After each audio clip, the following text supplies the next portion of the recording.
Welcome to the New Rugged Order Podcast, exclusively on the Hard Knock Digital Culture channel. Now give it up to your host, people, MM2K.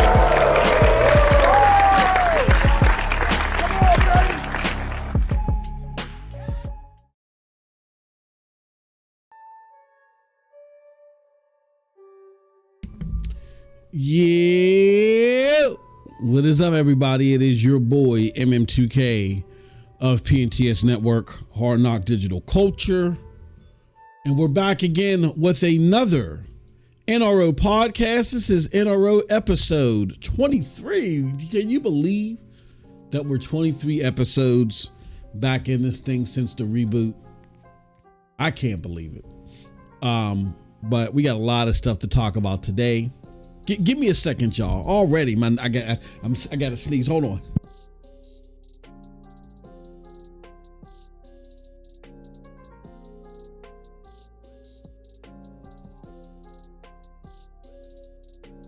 It's allergy season, y'all. Allergies aren't no joke. Ooh, don't get old. Anywho, what's up, everybody? It is your boy, and we're here with another NRO podcast.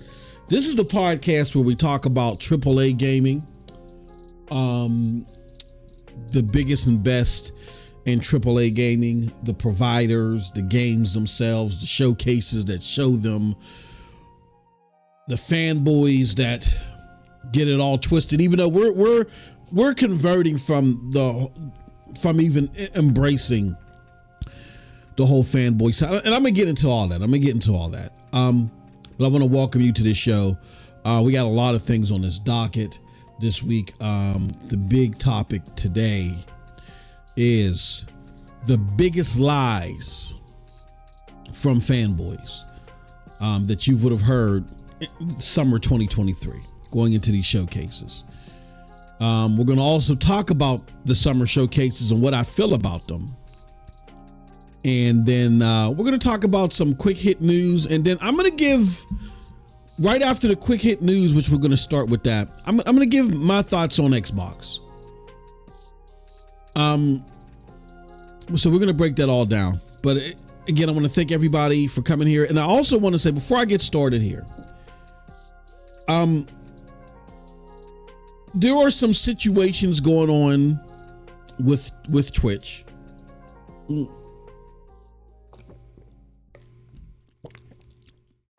I'm not going to get into all that. I'm not going to get into what the situations are.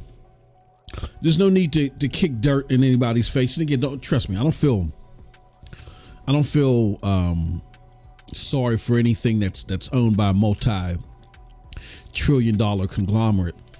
What I will say though is that I'm disappointed to see some of the things that I'm seeing. because this was going to be the biggest year of PNTS Network.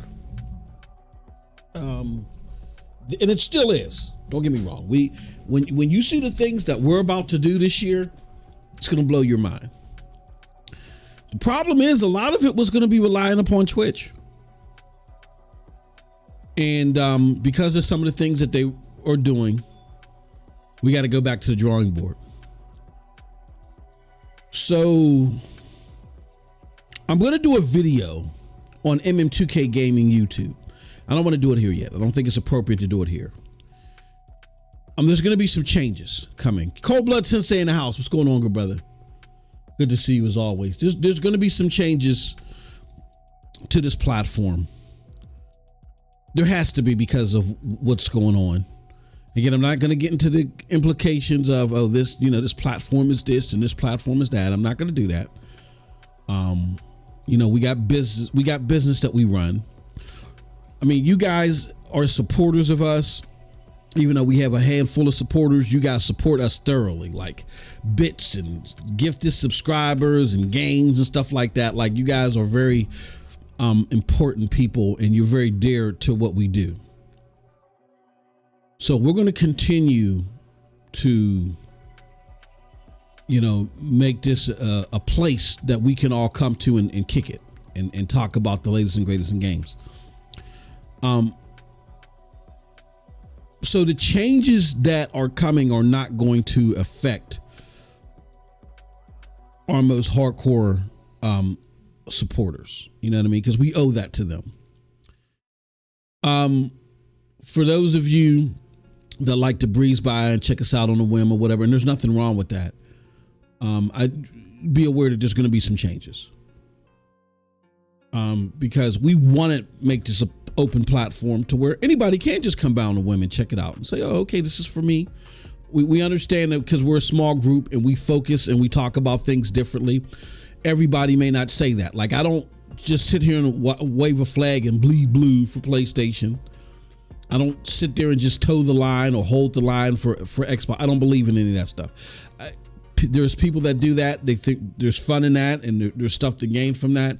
And that's fine. I'm on a different stratosphere when it comes to talking about games. I want people to be informed. I want people to understand what's going on and why. I'm not here to defend the actions of anybody. That's not what we're here for. We're here to explain, make sure you understand, and we want you to understand so you can make the best purchasing decision best for you. That's why I came here. Have I participated in the console war stuff? Yeah, because it can be fun. You know what I'm saying? It can be fun going back. I do it every day. There's a DM I'm in with some close friends. We argue about everything. Like right now we're arguing about the frickin' the Apple AR VR computer. What is that? The Vision Pro. We're arguing about that. We argue about everything. So I get I get the knee-jerk reaction to do so. I get the knee-jerk reaction to want to defend something and fanboy behind it or whatever. It gets your adrenaline pumping. We would participate in the time just to, shoot the breeze and kick the ish, as they say. Now we think that we want to stay clear of that. You know what I mean?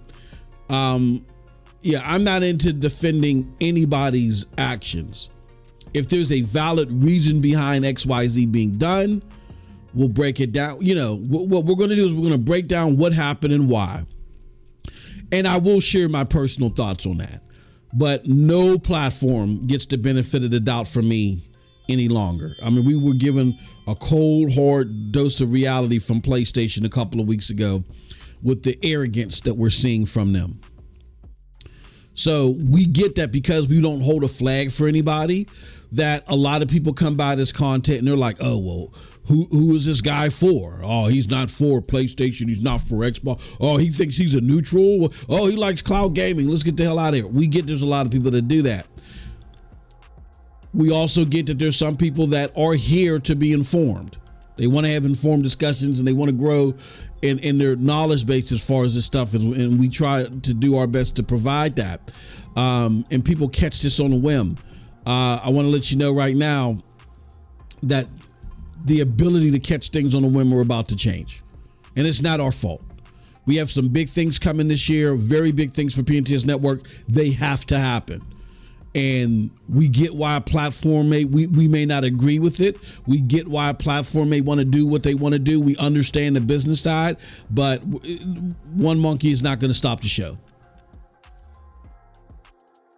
So for those of you that are staunchest supporters, that have been our staunchest supporters, really not much is going to change for you. It's those that like, oh, well, I'm on a fence about this. I mean, I like it, but you know, I really want a fanboy. I want someone that's going to preach to the choir. This may not be the platform for you starting soon. There will be a video coming out talking about that. Okay. With that said,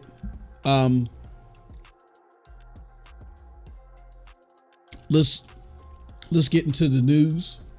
Let's do our quick hit news. Well, before I get into the quick hit news, let's do this, because I'd be remiss if I didn't show you this. You know how we do. Let me show you something. This is PNTS Network. This is where we do everything gaming, where we do articles, we got videos, we got live streams. I got a funky fresh live stream for Deathloop, my game of the year 2021. Up on my YouTube video. That'll be part of all of this content soon. And if you want to see what I'm doing particularly, just go to members, go to MM2K Gaming on PNTS Network. You'll get my bio, my information, found out everywhere you can go to go kick it with me. And look, you can even check us out live on Twitch on the website. Check us out. That's us right there. But yeah, this is my latest YouTube. You can see my latest YouTube video, my Deathloop stream, awesome stuff. Definitely go check us out there. All right, let's get right into it. Shout out to Cold Blood Sensei, who's in the chat. He put me down with this while I was doing the Division 2 stream. And something came from Ben Studio. It said, as part of PlayStation Studios family, we promise to continue bringing you quality experiences that aim to leave an everlasting impact with you. As of today, we are currently working on a new IP that includes multiplayer and builds upon the open world systems of Days Gone, but brings you a whole new world that we are extremely excited to craft for you. We cannot wait to reveal it to you when the time is right.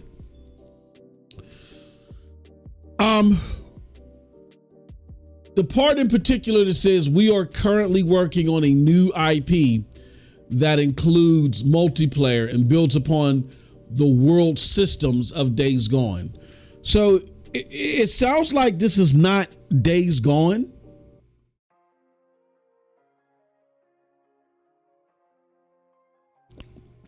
But it's going to have very similar mechanics of Days Gone. And it's going to have a multiplayer component. We're currently working on a new IP that includes multiplayer. They didn't say a multiplayer game, so it has a multiplayer component. So I don't know if that means Division-esque, if it means, I don't know what that means. You know me, I love the Division. For our members later today, you're going to, no, it's not going to be for the, well, should it be for the members? Maybe I will make it for the members, and then we'll release it on, yeah, that's what I'll do. It'll be for the members, and then I'll release it on, I'll release it for the Ubisoft people later. It'll become available later. My reaction. Yeah, so the thing is that I don't, if this is like a Division or a Siphon Filter or Mega Strain type thing where there's multiplayer components in it, great AI, you know what I'm saying, fun game loop, I don't mind. Here's the problem though. It's twofold. Problem one is this arrogance that Sony has. Like Jim Ryan is hell bent on exclaiming to the world, we are going to improve our multiplayer front. Here's the problem with this message. I am not upset off the bat over a game that has a multiplayer components. Like I said, I play games like Division or whatever, and I know Cold Blood isn't the biggest fan of them, but like I showed you guys before, 75 to 85% of the top games up there are games as a service that are being played on PlayStation. And like again, I tried to tell Cold Blood, games like Division, they're doing a lot better than we in the hardcore may be willing to admit. Ubisoft games do better. Like freaking Assassin's Creed Valhalla made $1 billion as of last year. That's insane. You listen to us in the hardcore, which we make up a minority of gamers. Us in the hardcore would make it seem like that the game barely made $5 because Ubisoft games are doing bad. It's not that Ubisoft games are doing bad. Ubisoft makes the mistake of over predicting where they're going to land with their games. Like they think they're Naughty Dog or something, and they're not. Their games are not all horrible because again, Assassin's Creed made $1 billion. Division 2 has 20 million players. But they're not. It's not Elden Ring. It's not Hogwarts. It's not God of War. You're not going to get those accolades, and when you over project like that, it affects your stock price. So you got to stop, and you got to get better, right? So that's Ubisoft's problem. But again, I brought that up to say this: games as a service or games with multiplayer elements at the least aren't always bad. And there may be some success there. Here's the problem with this message, and why I speak to the arrogance of PlayStation, and why we've canceled indefinitely PlayStation prep rally. That doesn't mean there's going to be an Xbox prep rally. No, it just means that we're no longer, despite what happens, we're no longer putting our faith in any platform, because when you do that, they get cocky. We have our favorites. We're going to announce our favorites, but we're completely becoming devoid of the fanboy mind state and the fanboy approach to everything, because it just leads to stuff like this. The problem with this message is the word multiplayer. Now, y'all just heard me go on my diatribe about why I don't mind multiplayer games. But guess what? Who cares? Your staunchest gamers don't want to hear anything about multiplayer. And the arrogance of this message is this. You put this is on Twitter. Or you do a blog. The gamers that this is going to appeal to, they're not reading your blog. They're not checking you out on Twitter. They don't care. As a matter of fact, if you're going to pursue this games as a service or multiplayer thing, I don't think people really mind that. They just don't want it to cannibalize the experiences that you're known for. So why don't we do this? Why don't we take out, why don't we just have, as of today, we are currently working on a new IP that builds upon the world systems of Days Gone, but brings you a whole new world that we're extremely excited to craft for you. Take out the whole multiplayer part. Have a conversation with your hardcore gamers and don't even talk about that. What was the point of even talking about this?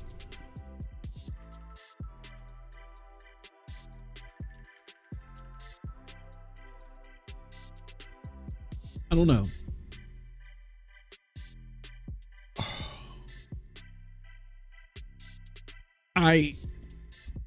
It's an arrogance by Jim Ryan. He's like, I'm going to cram this down your throat no matter if you like it or not. Deal with it. This is what we're getting from Jim Ryan. Deal with it.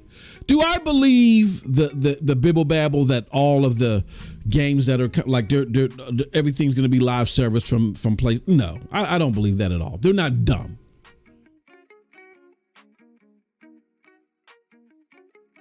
They know what made them. That's like, okay, let me give you a prime example. You know what this reminds me of? This reminds me of NVIDIA versus its GeForce products and its GeForce Now service. Where NVIDIA's bread and butter is the GeForce products, right? It's hardware. But GeForce Now represents the stranglehold that they can have in the future. They're already building on that. They're serious about it. They put a lot of money into it. A lot of money into it. They put so much money into it that now GeForce Now can outperform the overwhelming majority of consumer PCs that are out there. Yeah, I'm not saying they can outperform every piece, but the majority of PCs that you own, GeForce Now outperforms it. You're playing 4K 120 Ultimate. It's so powerful. It allows you to play Cyberpunk 2077 in overdrive mode at 70 frames per second, at least. And you can't even do that on consoles right now. NVIDIA GeForce Now is the real deal. That being said, what do you hear most? You hear most about NVIDIA GeForce. Not NVIDIA GeForce Now, NVIDIA GeForce. That's their bread and butter now. They're not putting they're not putting the carriage before the horse. You understand what I'm saying?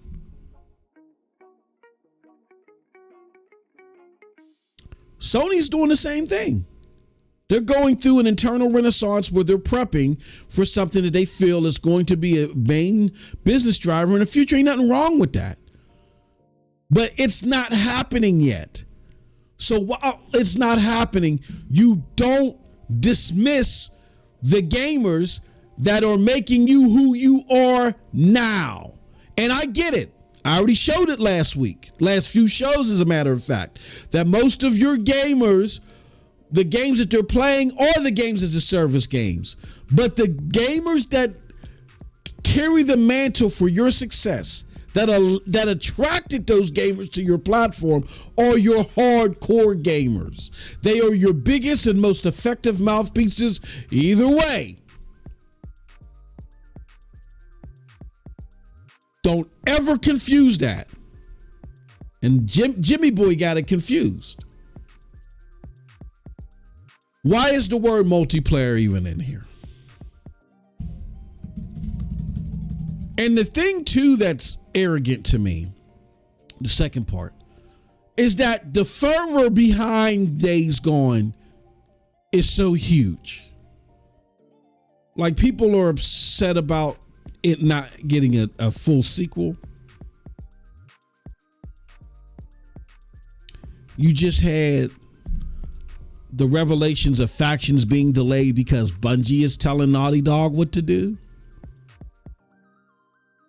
All that is happening, and you still thought this was okay? Your single player game, you still thought that was okay based upon Days Gone, great title, didn't get the reception that it deserved.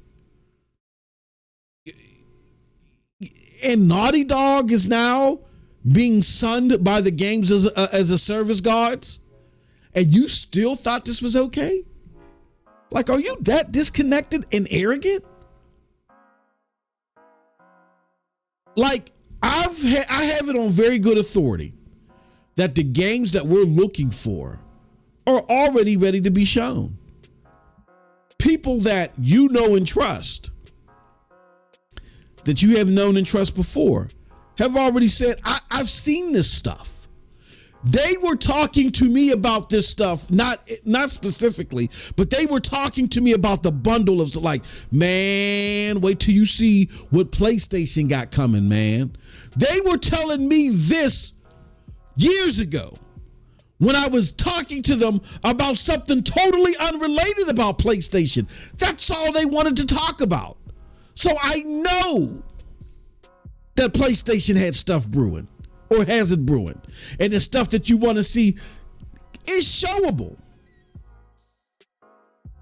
And I get to where you feel like internally, you got to make a serious pivot, put a lot of focus and attention in games as a service. I get it. Again, we looked at the chart. I can tell you why you're doing it. But don't ever look. Perception is 9/10 of the law. That's with anything. If you're hardcore, if it's perceived to them that you are slighting them and you're continuing to do that, it is only going to be to your detriment. Stop it. Okay? Stop. Horrible message. Horrible. Simply take multiplayer out. It doesn't need to be in there right now. The purpose of you even telling us that this is built upon world systems of days gone, you're supposed to be communicating to gamers who were looking for a certain type of experience, getting a sequel, but are upset that it's canceled. Why are you putting in terminology that they don't want to hear? This is why we canceled indefinitely PlayStation Prep Rally. I started my PlayStation, still love it. I have the utmost confidence in it over Xbox at this point. I do. Still. A bad showcase doesn't mean that the gun isn't loaded. It just means that there's just this gravitas and this arrogance that's coming from leadership that has to change. I don't like, and nobody likes it. So you got to do better. He said the wrong decision here. No, absolutely not. Absolutely not. He said wrong decision. There still should be a PlayStation podcast. Absolutely not. And here's why. If there's something that I like or don't like about PlayStation, I could still bring it up, but I don't. Here's the problem as I see it, cold blood. We got here because we talk too confidently about these platforms and we make them feel too comfortable. As somebody from this world, from the Fortune 500 world, I hate to tell you, you got to keep us on our toes. When we feel comfortable, we're liable to do anything. And look, the dynamics are right now, it doesn't take rocket science to look at what's being released and give PlayStation all the kudos. Like what are you going to give Xbox at this moment? Now that could change come Sunday to a certain degree, but really, what are you going to give Xbox kudos for? Are you going to give Xbox kudos for Pentiment? Are you going to give Xbox kudos because they had to pay $20 million to because they were doing something that they shouldn't have been doing, fraudulent with children's information on Xbox? What are you going to give Xbox kudos for? And when you really look at it, is it really that PlayStation has been knocking it out of the park, or more so that Xbox just ain't even coming to compete? They made it a walk in the park for PlayStation. When you look at it, it's starting to look more like the latter. I mean, again, I stressed this last show. PlayStation is rolling out PlayStation 5 better than they rolled out PlayStation 4. I'm not talking about just numbers. I'm talking about in offerings.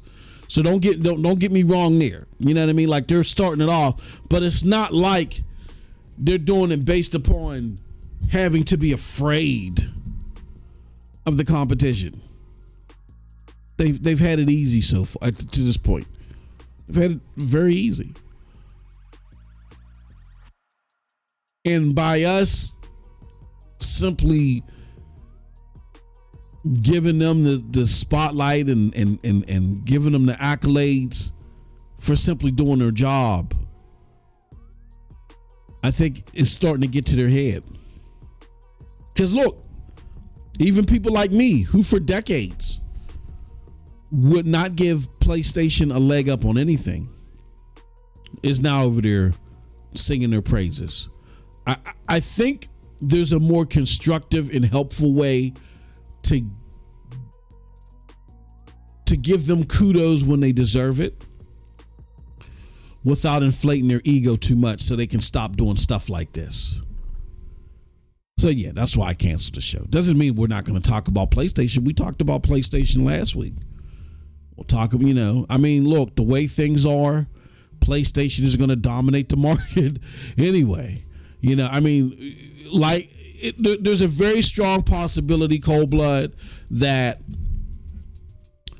Xbox is going to have a great show, and that's a perfect segue into the next part. There's a very strong possibility that Xbox could have a fantastic show come Sunday, and they're going to dominate the news cycle for a week, maybe two. So our hot topic item would likely be Xbox related for the most part, based upon the new format. Okay. Well, we still talk about PlayStation here. And I only want to give credit when you're fighting. If you're losing the battle, if you're losing the mindshare battle, and you're not getting and somebody else is dominating, then I think that you drive the conversation. You make me talk about you. You have to earn this now, is what I'm trying to say. You got to earn this every week. You got to be tough like that. I'm making these platforms earn it every week. They're all going to get talked about here on Tuesdays.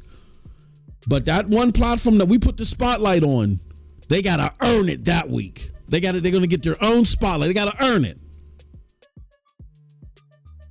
I just want to do my part to try to keep these platforms accountable, because you got one that's been giving you empty promises for 10 years. You got another one that just think that they've won. So now they can do whatever, and they can say whatever they want and disregard you and shrug you off. Very arrogant. Very arrogant. Like this message right here, it just bewilders the hell out of me. Why are you talking about multiplayer experiences with Ben Studio? Who cares? Jonathan in the house. Good to see you, good brother. So that's where I'm at with it now. It's like you got to earn it. And if they get back on track and they earn it, it'll essentially won't change anything, because they would have earned it. But I'm at a position right now to where, and I don't know about you guys, this is how I feel. I feel like when we say, okay, because we do it all the time, we all want to be comfortable, so we all want to make a choice. We don't want to complicate things, and we want to know, okay, this is what I'm going to rock out with. I'm deciding to go here because it's easier for me to just embed this one thing and focus on that. I get that reaction, but I'm at the point now to where I'm going to talk about this a little bit further as I transition to Xbox. I'm at the point now to where, while I'm trying to talk about facts and give kudos where they deserve, there's people around me that make up lies, that don't do their research, that just make up stuff just to support that brand. And I don't want to be mixed up with them. Because unfortunately, those are the people that predominate the space. They make excuses. And I don't want to make no excuses. So I think the best way now, like, had this been like when I first started doing this 7 years ago, Had this even been like 3 years ago, I don't think it would have been a problem to do a show focused on a platform. Now you can't do it. Like now the zealots and the liars have become so serious, and they've predominated the space that now I just want to totally separate myself from them, because we're all about being informed here and engaging in fathomable conversations based off the facts. Now we can look at the facts and come up with our own conclusions on what these facts are going to lead to. But as long as we're pivoting our conversations off the facts, I'm happy. There's a lot of people that are just making up stuff. No. So yeah. So that's another reason why. Number one, keep these platforms honest and make them fight for that spotlight. And two, I don't want to be associated with anybody that is trying to make excuses for a multi-billion-dollar brand, trillion-dollar brand. No, I'm not having that. All right. So those are my thoughts on that piece of news. There's another piece of news. Western Digital. Hold on. Where's that? Why can't I find it? Oh, yeah. Western Digital released a competitor to the proprietary memory stick for the Xbox Series consoles. It's still an arm and a leg. For a terabyte, it's $150, to where you can go online and get, an NVMe stick that is compatible with the PlayStation for like what, $120 or even less now. And I told people at launch, I was having these conversations in DMs.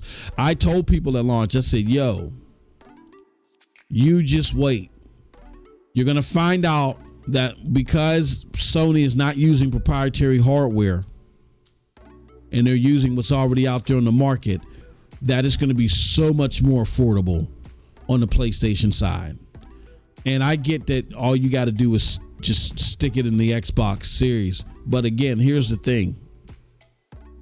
The Xbox, just stick it in the Xbox Series, you're paying for that. You're paying for that convenience.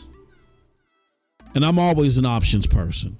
So if something just requires me to take a couple of screws and I put an NVMe in my computer, my laptops, and I haven't touched them for years. Like your NVMe storage devices, you don't touch them. Like when I go to slip memory and stuff in my computer, I may come across my NVMe thing, and I'm like, oh yeah, I remember when I put that in. That was cool. You know what I mean? It's not something that you should be tinkering with on a routine basis. Anyway, these aren't memory cards. So the option to treat it like one, to me, I think was a bad decision by Microsoft, a great decision by PlayStation, to where PlayStation, I feel, gives you the most economical choice to get into the next generation. Look, they have a digital console that's $400, is $100 more, but the storage options are friendlier, and for that extra $100, you get so much more than the Xbox Series S. You get so much more. So that's how I feel about that. But that's that news. And last but not least, again, speaking of Sony killing it, this is from the UK, GFK and GSD charts. I believe they're both GDS, and here it goes. Overall console sales are up 16.6% in 2023, and Switch sales are down though 8%. Xbox is down 19%, but the PlayStation 5 is up 81%. So the PlayStation console sales are carrying everybody. Look at, again, everywhere you go, they're carrying everybody. So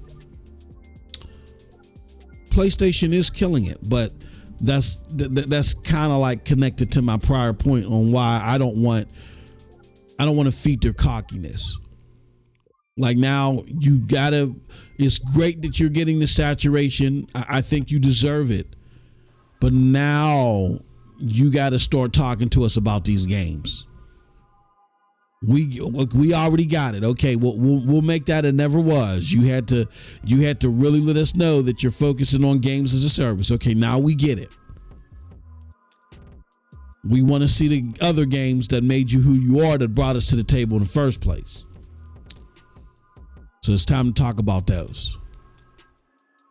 But again, like I said, there's no reason for me at this point to have any lack of confidence in PlayStation based upon stuff that I heard from people that I trust, and just based off their performance. They're still killing it. All right. So that's the news. That's the quick hit news for today. I want to share something with you guys before I get into this whole lying thing. Because again, I do want to put emphasis on the fact that we are separating ourselves as much as we can from this whole unhelpful fanboy mind state. I mean, we're going to the criticisms and the praise are going to still be the same, except for we're not placing our bets anywhere. Look, history tells you of what the PlayStation's doing. They're going to win this generation. Or are they going to still be my favorite place to play by the end of the year, by the end of this generation? I'm not even going to answer that question, because I want them to earn it. I don't want them. We already got him, because that's what when you speak out of term, that's what these companies do. We already got him, and they disregard you. So I'm not even going to go that far. They're killing it right now. They are my favorite place to play genre-defining AAA games right now, because they're the ones creating the best of them. I'm going to leave it at that. But things can change. But before I go into these lies, I got to say this to those that may be fans of the Xbox platform, the Xbox ecosystem, who may hear what I'm about to say in regards to these lies and may get worked up or may be upset. Again, there's a reason why I'm focusing on what I'm focusing on. It is not to boost up PlayStation. It is to make sure that gamers who are also fans of AAA genre-defining content know what's going on and why, and know where to go to get the products that they're looking for. All right. So, and I want to precurse that section of the show with this. My history with Xbox is very deep. I was with the platform since a year after launch. So it came out 2001. I had my very first Xbox 2002, and for a long time, never looked back. Up until 2020. Up until 2020, never looked back. So 18 straight years. Like, there was never a time for 18 years that an Xbox was not in my house. I can't say that for any other platform. I think I got Xbox Live a few months after I got Xbox, and then after that, never let it lapse up until 2020, right? Now, I ended up leaving in 2020 because the AAA gaming market, as far as genre-defining quality, seemed all but abandoned by Xbox. Like, they were doing their games as a service thing to focus it on the Sea of Thieves or whatever. And I don't care. But if you're going to do that again, the genre-defining AAA experiences need to be coming simultaneously. They weren't, no longer were they building them like they were in the 360 and the Xbox OG days. They weren't even partnering for them to come. And the ones that they did release, Halo, Gears, and Forza, they just were, again, the same thing, Halo, Gears, and Forza. During this time, Sony, who I hated, there's no other way to put it, I hated Sony, began to talk the talk that I was missing from Xbox. And they actually were walking the walk and releasing games that I just didn't think they could make. Like, up until that point, for the Xbox One generation, I'll be honest with you, I did not have a PlayStation 4. Thought it was pointless. Then Uncharted 4 came out. And Horizon Zero Dawn came out. And I said to myself, these are going to be the typical Sony games. Like for me, like Infamous and Resistance and all their other games that they might be entertaining for an hour, but after a while, the play loop gets very boring. You know, up until that point, I was like, Sony is only good at aesthetically making things look, when you're watching it in the showcase, things look real dope. Like these, you know, the one super dramatic scene, you pull that out and the exploding cars and all that, you know, they're real Michael Bay-ish with their presentation. But when it gets to the play loop, the intricacies of gaming, I didn't have any confidence in them. I always got bored. Uncharted, don't like it. Horizon Zero Dawn, don't like it. All their stuff prior to God of War, don't like it. There may have been few exceptions. I think I like Siphon Filter Omega Strain. That was a PlayStation 2 title. And I liked the first Killzone. I love the first Killzone.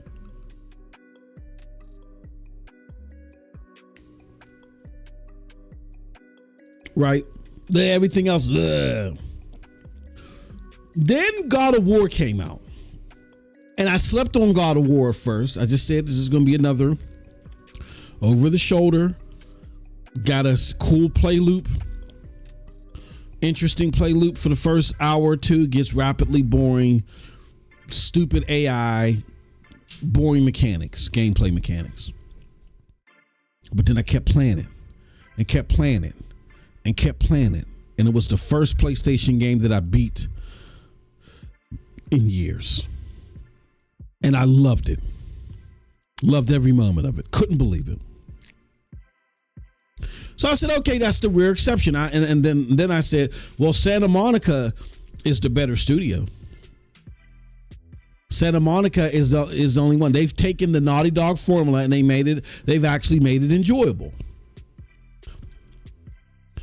Then Last of Us 2 came out.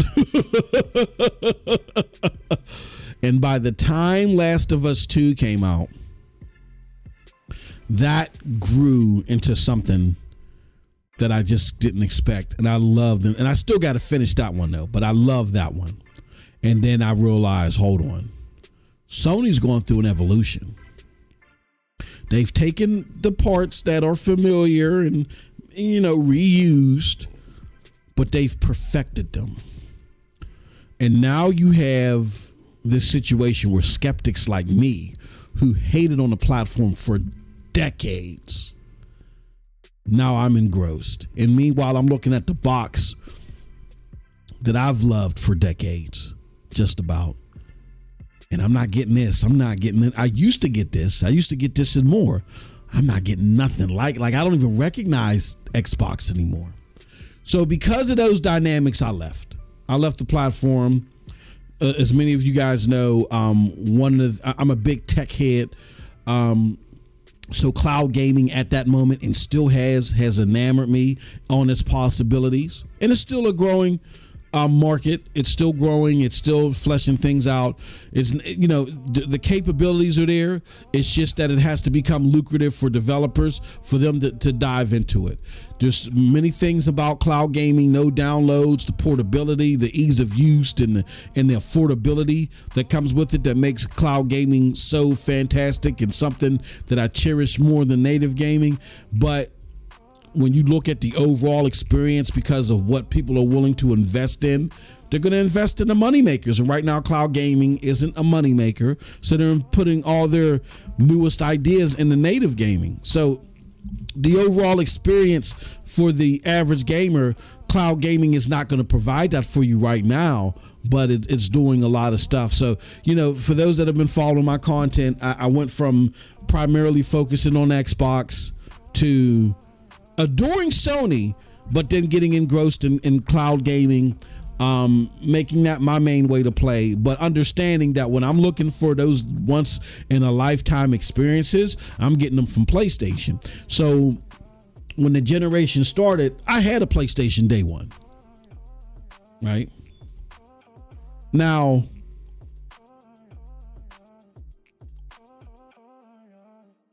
fast forward to last year, Stadia, who we thought was going to start breaking some major ground from a cloud perspective, not a mainstream perspective, from a cloud perspective, they decided to give in. Google did. Google figured this juice wasn't worth the squeeze. They took a different route. Once they took that different route, it changed for me in a way to where I was like, dang, man, I really was engrossed in Stadia, but there's these other platforms out here now that were my secondary ways of playing that now have to get reasonably bumped up to my first ways, which is GeForce Now and then PlayStation. So I started focusing on PlayStation, still looking at Xbox, still not looking at all like the 360 or the Xbox OG that brought me to the platform, and began my accolades for PlayStation. That being said, when you heard me talk about why I'm changing my focus and I'm not sticking to one platform that I'm just going to routinely give my accolades to in advance and just say, well, if you do something wrong, I'll slap you in the wrist. But I'm putting my money on you. I'm not doing that anymore. Week to week, I'm going to talk about what you're doing. And if you're doing the damn thing, you'll get my spotlight. But like I said, you got to earn it. Why did I come to that place? Because Sony appears to be too cocky, like I said before. And I got to be honest with you. When I'm watching Xbox right now, they're moving with some confidence. When it comes to this showcase, I am not prescribed into feeling that I'm going to watch this show Sunday and I'm going to say, oh, you know what? I made a mistake. Let me sell my PlayStation and let me go get me an Xbox. No, that's not happening. All right.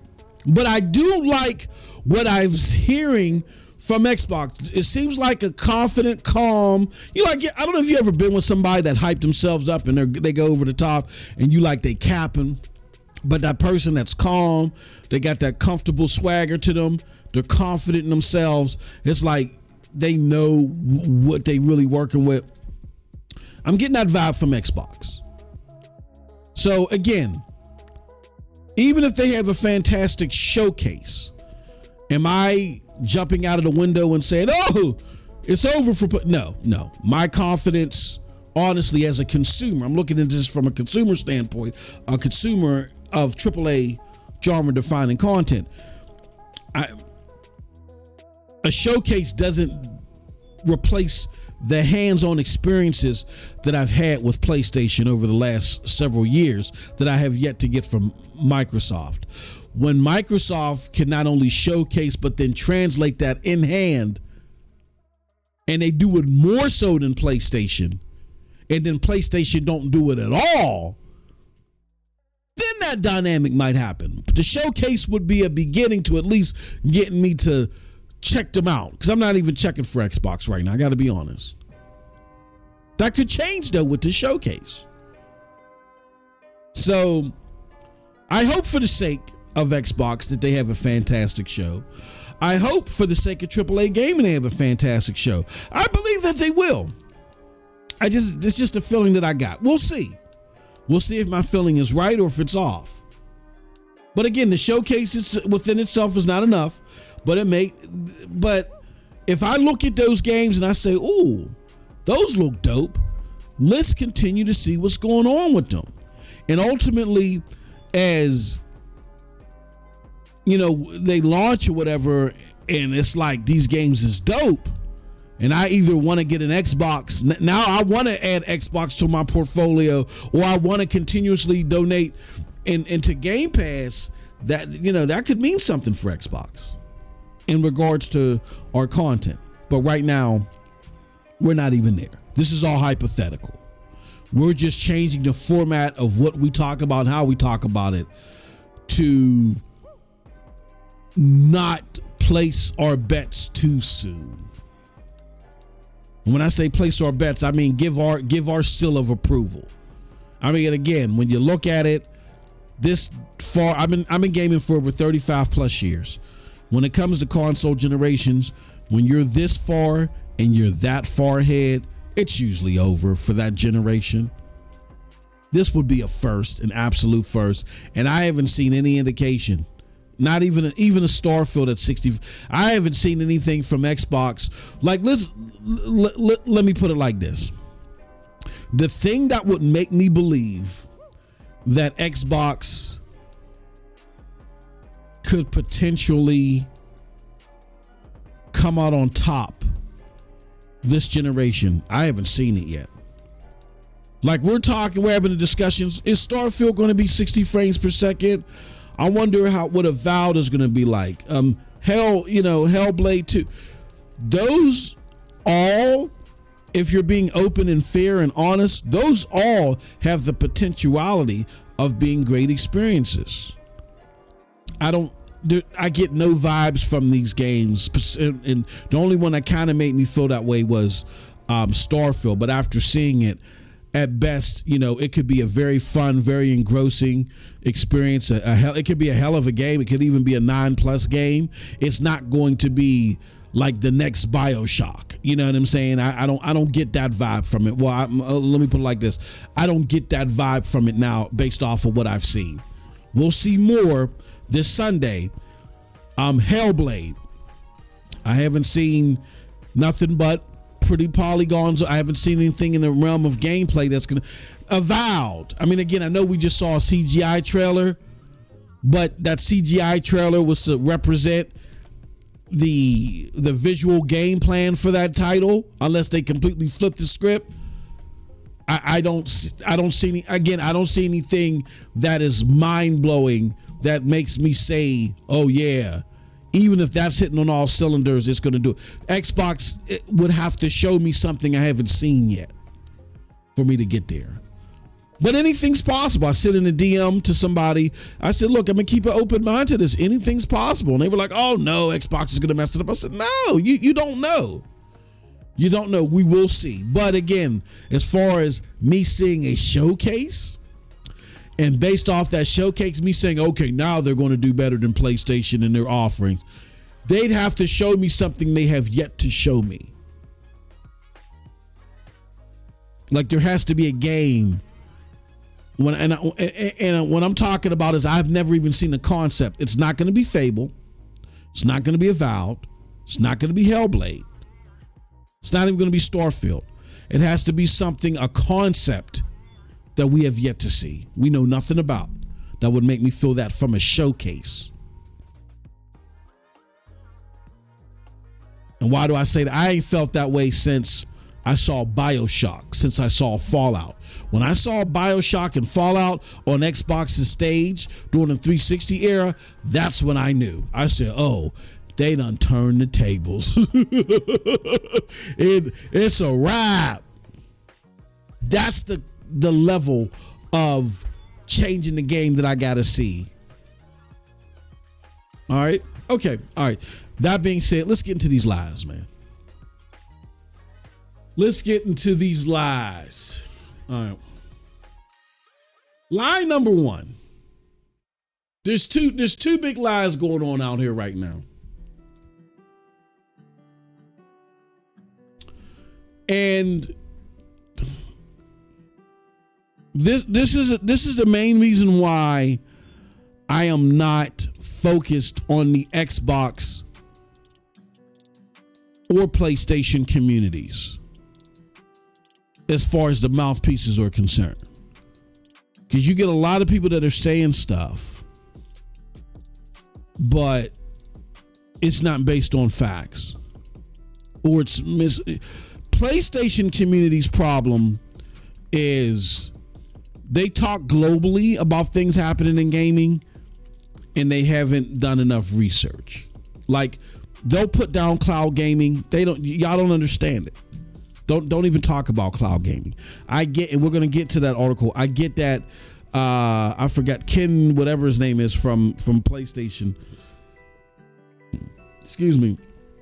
Talked about cloud gaming, and I think the context of what he was trying to say was misunderstood. We'll get into that. But PlayStation gamers, don't even talk about that. Y'all don't know nothing about cloud gaming. Because then y'all start talking about cloud gaming isn't capable. You're doing what the Xbox zealots are doing, but they're doing it for a purpose. They're doing it because they want to win ABK, so they're going to twist everything and lie. You're doing it due to lack of knowledge, and whether it's negligent or purposeful, the end result is the listener is getting misinformation. So what I urge is, if you're a dedicated gamer and you don't regularly game in the cloud and interact with the cloud gaming community, going into in-depth conversations about cloud gaming needs to stop immediately, because neither side knows what they're talking about. You know what I'm saying? That's the PlayStation side's problem. So they try to think globally about things that they don't understand at times. There's the problem with the Xbox gamers is that the moral compass is now gone from the Xbox community. Like, it's basically, if you sing the praises of Xbox, we love you. If you and even if you get ridiculous with it, if you lie, and then we appreciate you more if you lie about Xbox in favor of Xbox. It's like the moral compass, the more and more immoral and ethically unsound, unsavory things that you say in favor of Xbox, the more you're cherished. It's like you can't just praise Xbox but keep it to the facts. No, you got to be willing to go over the top for Xbox. And it seems like to me, the things that when people lie, and they're blatant lies, and everybody knows it, those are the things that get cherished the most. Because what it says is, if I can use the line, you're willing to hold the line. You're willing to do whatever it takes to speak positively about Xbox. And I don't think PlayStation people want you to do that for PlayStation. Not the community that I'm seeing. The community that I'm seeing, for the most part, I'm not going to sit there and lie and say everybody, but for the most part, they just don't want to hear anything about anything being better than PlayStation. They don't want to hear it. And anything that somebody tries to say is better than PlayStation in any regard, they try to stomp it out. I don't think lying, because PlayStation people, they pull out receipts all the time. That's what they do. They pull out receipts and they go check out gamer. That's why they're checking out gamer score. They want to contradict the point that you're trying to make by using facts and evidence. I don't see them reaching and celebrating a lie. I'm not saying, again, everybody. I've dealt with some PlayStation people that have lied. Some just didn't do the research, but some have lied. And I had to say to them, look, I support the platform in this regard that we're talking about, but you're just simply lying. I can't rock out to that. But the Xbox community that I'm seeing on Twitter, they are celebrating the lie. So these two examples I'm giving you are based upon the lie that they're celebrating. And they don't have to do it because they got a showcase coming up. And if the showcase comes up and the showcase is fantastic, then what that does is that puts more attention on them. That gets them talked about during the summer cycle, which is a very important news cycle. And then that puts more attention on them from people that may not be familiar with the scene. And if they're watching you lying, then you're not going to have standing with these new people, because the new people are more important than the people that are already here. I think Xbox gamers don't realize that. The new people are more important than the people that you already have. Why? Because if the people that you already have were good enough, we wouldn't be having these discussions. Xbox would be leading on NPDs at least every other month. PlayStation, look, did y'all see this? Do I gotta put this up here again? Yeah, let's put it up here again. PlayStation is up 81%. They wouldn't be up 81%. So y'all sitting there lying to make yourselves feel like that y'all are doing something because you're doing it in like a hive on Twitter. That is setting up this scenario where the outside is looking at you and they're not going to pay you any attention.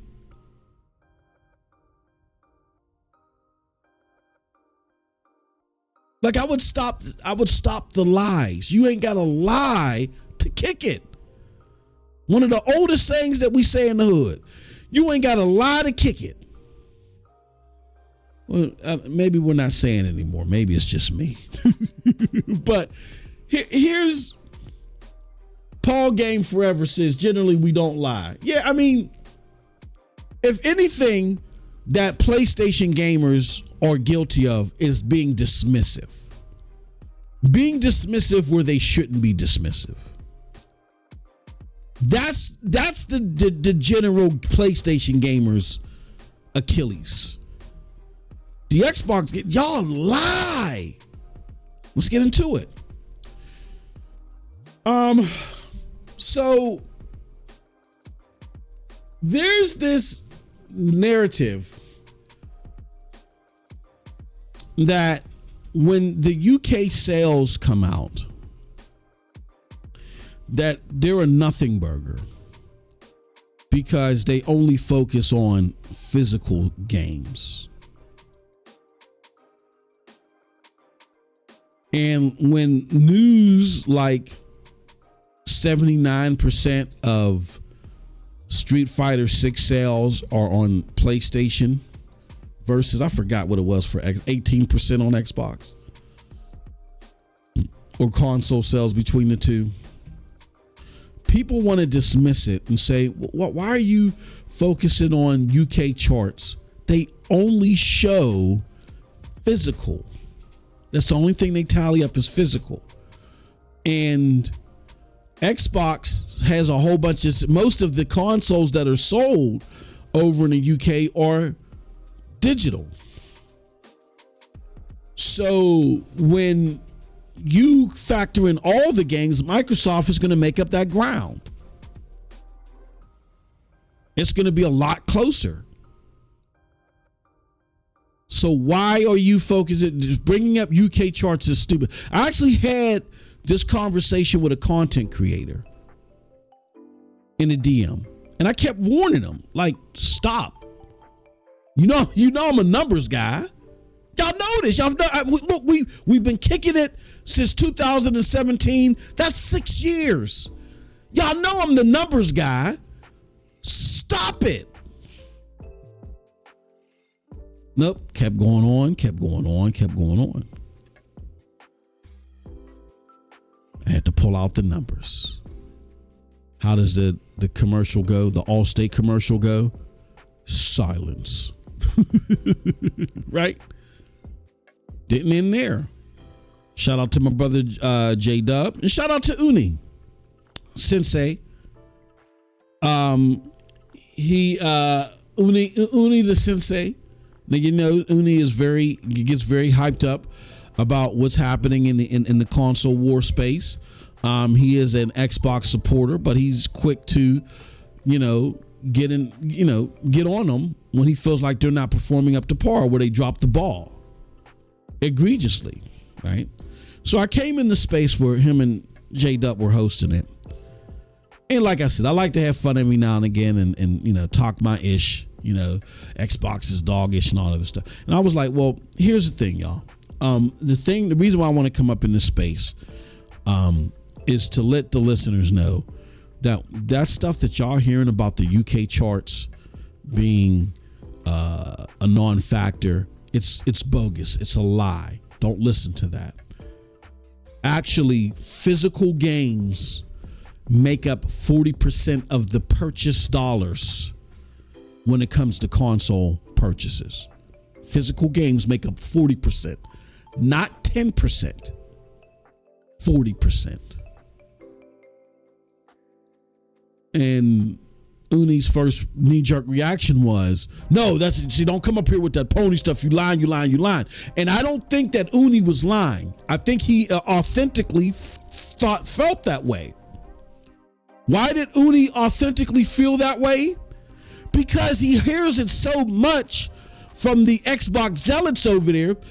People, mind you, I'm not going to name any names, who write for publications, who are from UK, who I've heard them personally say, why are we talking about UK data when it's only physical, when that is a lie? So I don't blame Uni. To a degree, I don't blame him for not knowing the wiser. The only thing I would say to people like Uni that come down the middle and won't just defend everything is you got to get out of that Xbox, you got to get out of that Xbox box. It ain't nothing but a circle jerk. And if you really want to know what's going on, you're going to have to listen to people that you don't agree with. I do it all the time. And you got to understand how to rinse off what you're hearing from this one and that one and take bits and pieces of the truth to combine and get the full truth. Because everybody out here got an agenda and they're not going to tell you the full truth. Why? Because they want more than 4 people watching them at a time like me. Like, I'm going to tell you the truth, and the truth isn't sexy. But I'm not in it for the likes. I'm in it because I feel like the internet, somewhere on the internet, damn it, there should be a safe space for facts. Everybody want to propagate the internet space to tell lies and get clicks. Y'all that broke? I guess I've been blessed to be fortunate enough to where I ain't got to do that. I can make a business on this space elsewhere and still tell the truth and come over here and have 4 people listening to me live, but be comfortable in the fact that I'm telling the truth and the people that are listening can appreciate that I'm telling the truth, and therefore they're willing to continuously support the truth.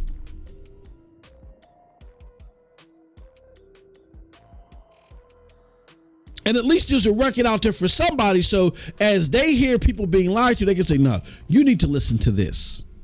I was listening to my man MM2K the other day. He was spitting the fact. Here goes the facts. So let's do it. What am I talking about? Here goes the facts. They're on your screen. UK console physical purchases, the value is 487 million in euros. The overall market is 1.2 billion in euros. When you do the math, that's 40%. How do I know this? Because the same place where these Xbox zealots and liars are getting the 90-10% number, they're getting it from the ERA. Where the ERA looked at overall digital activity and compared it to overall physical activity. And when you do that, you do get a 90-10 split. I was about to say 90-10. A 90-10 split when you look at it that way. But when you're only focused, and the reason why it's a 90-10 split is because on the digital side, you're getting into mobile, which heavily outweighs console, PC, which heavily outweighs console. Like console was what, 300 million a year globally? PC and mobile alone, we're talking about billions for each one. So yeah, by the time you factor in PC, which is primarily mobile, and primarily digital, and mobile, which is primarily digital, Yeah, it's a 90-10 split then. But when you only focus on consoles, it's 60-40 in UK. 60 in favor of digital, 40 in favor of physical. So you may get people that say, well, MM2K, what about, that doesn't mean that more games, it's a 60-40 split in all the games purchases because a lot of digital indie games never have a physical copy. Why are we talking about digital indie games? We're trying to figure out the split for big ticket AAA genre defining games. Who's buying more where? So in actuality, with that argument, which I've gotten a few times, that proves my point even further. Because if we were to take the indie games out of the equation, the split might even be 50-50. The thing that's boosting up the digital value portion of it are those digital sales for indie games that never have a physical release. The reason for this discussion isn't over indie games. It's over AAA big ticket games. Who's buying them more?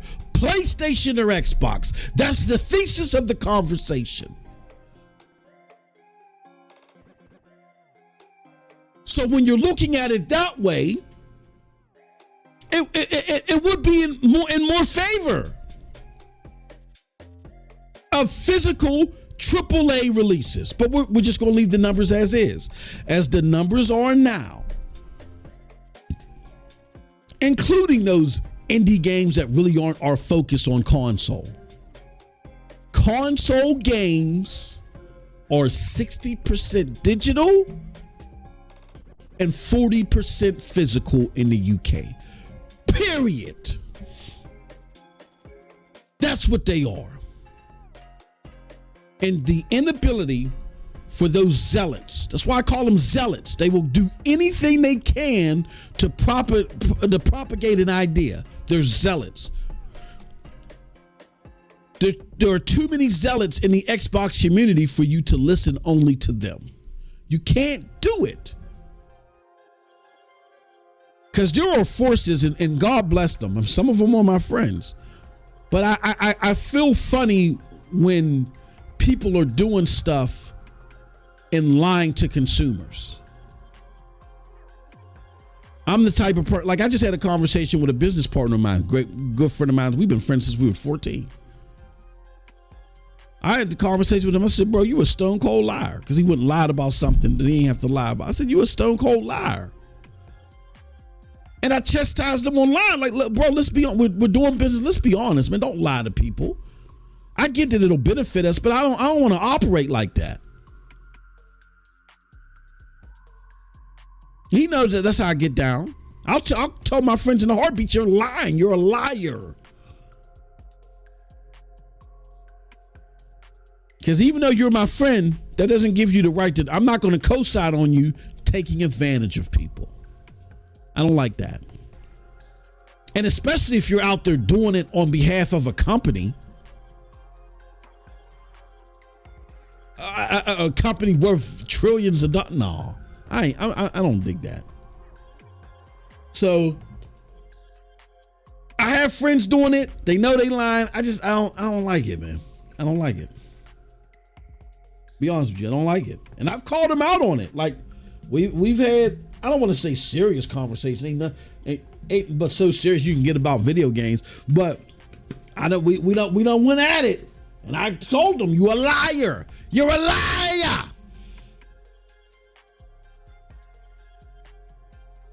So if you're an Xbox gamer and you just prefer the platform, ain't nothing wrong with that. But understand, if you're one that wants to be informed, you can't be listening to these Xbox shows solely. I get it. 6-7 years ago, that was the cool thing to do and a fathomable thing to do, even though I listened to everybody. But 6-7 years ago, it was a cool thing to do because there were truths about Xbox that just weren't being told anywhere. There were lies being told too, but I would argue that most of it were the lies were that, Xbox is going to do this, as far as AAA content. The lies were, and I won't even say lies, it was wishful thinking based upon information that wasn't there. It was negligible information where they didn't know the wiser. They were told a lie from Xbox when Xbox knew that their agenda was to do ABC. We propagandized that lie and cascaded it down and added some facts onto why, this lie was actually a truth when we didn't even realize it ourselves it was a lie. But now they just know the lies are there. They know what's a lie and what's the truth. And they don't care.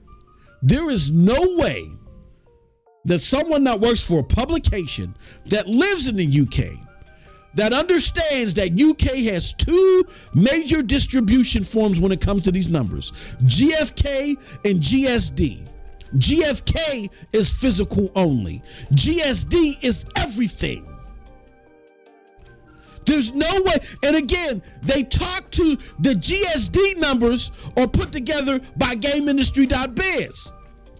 There's no way that you work for a major publication, regularly talk to these people, these journalists that help put together that information, and you don't know that. You're lying to the public. So Xbox Gamer, if you just want to shake pom-poms for the platform, if that's what you're looking to do, continue to listen to who you're listening to. But if you're one that's just not the wiser, that just stepped into this because you heard about Game Pass or you got excited for the Series X and you want to know the truth about the platform, you heard the ponies. This ain't 6 years ago, bro. Or do that. This is not 6 years ago. 6 years ago, there was a lot of truths about the Xbox and capabilities that were not being told. Now it's just cascading lies for the most part.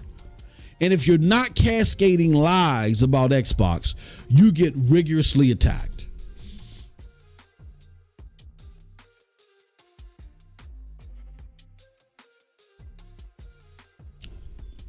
But that's lie number one. That the UK charts only do physical. No.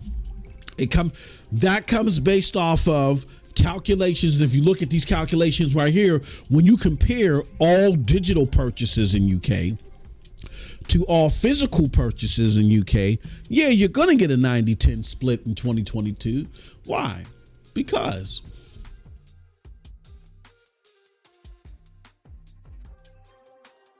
you can look at this. You can look at this here.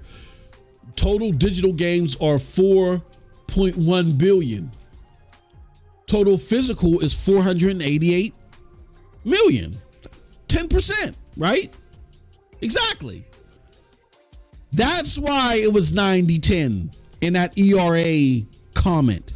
They were talking about all games. We are talking about who's buying games between Xbox and PlayStation. We ain't talking about mobile games. We're not talking about fizzle, tizzle, chisel, popper either. When it comes to AAA titles, the split is 60 digital, 40 physical as far as consoles are concerned. Period.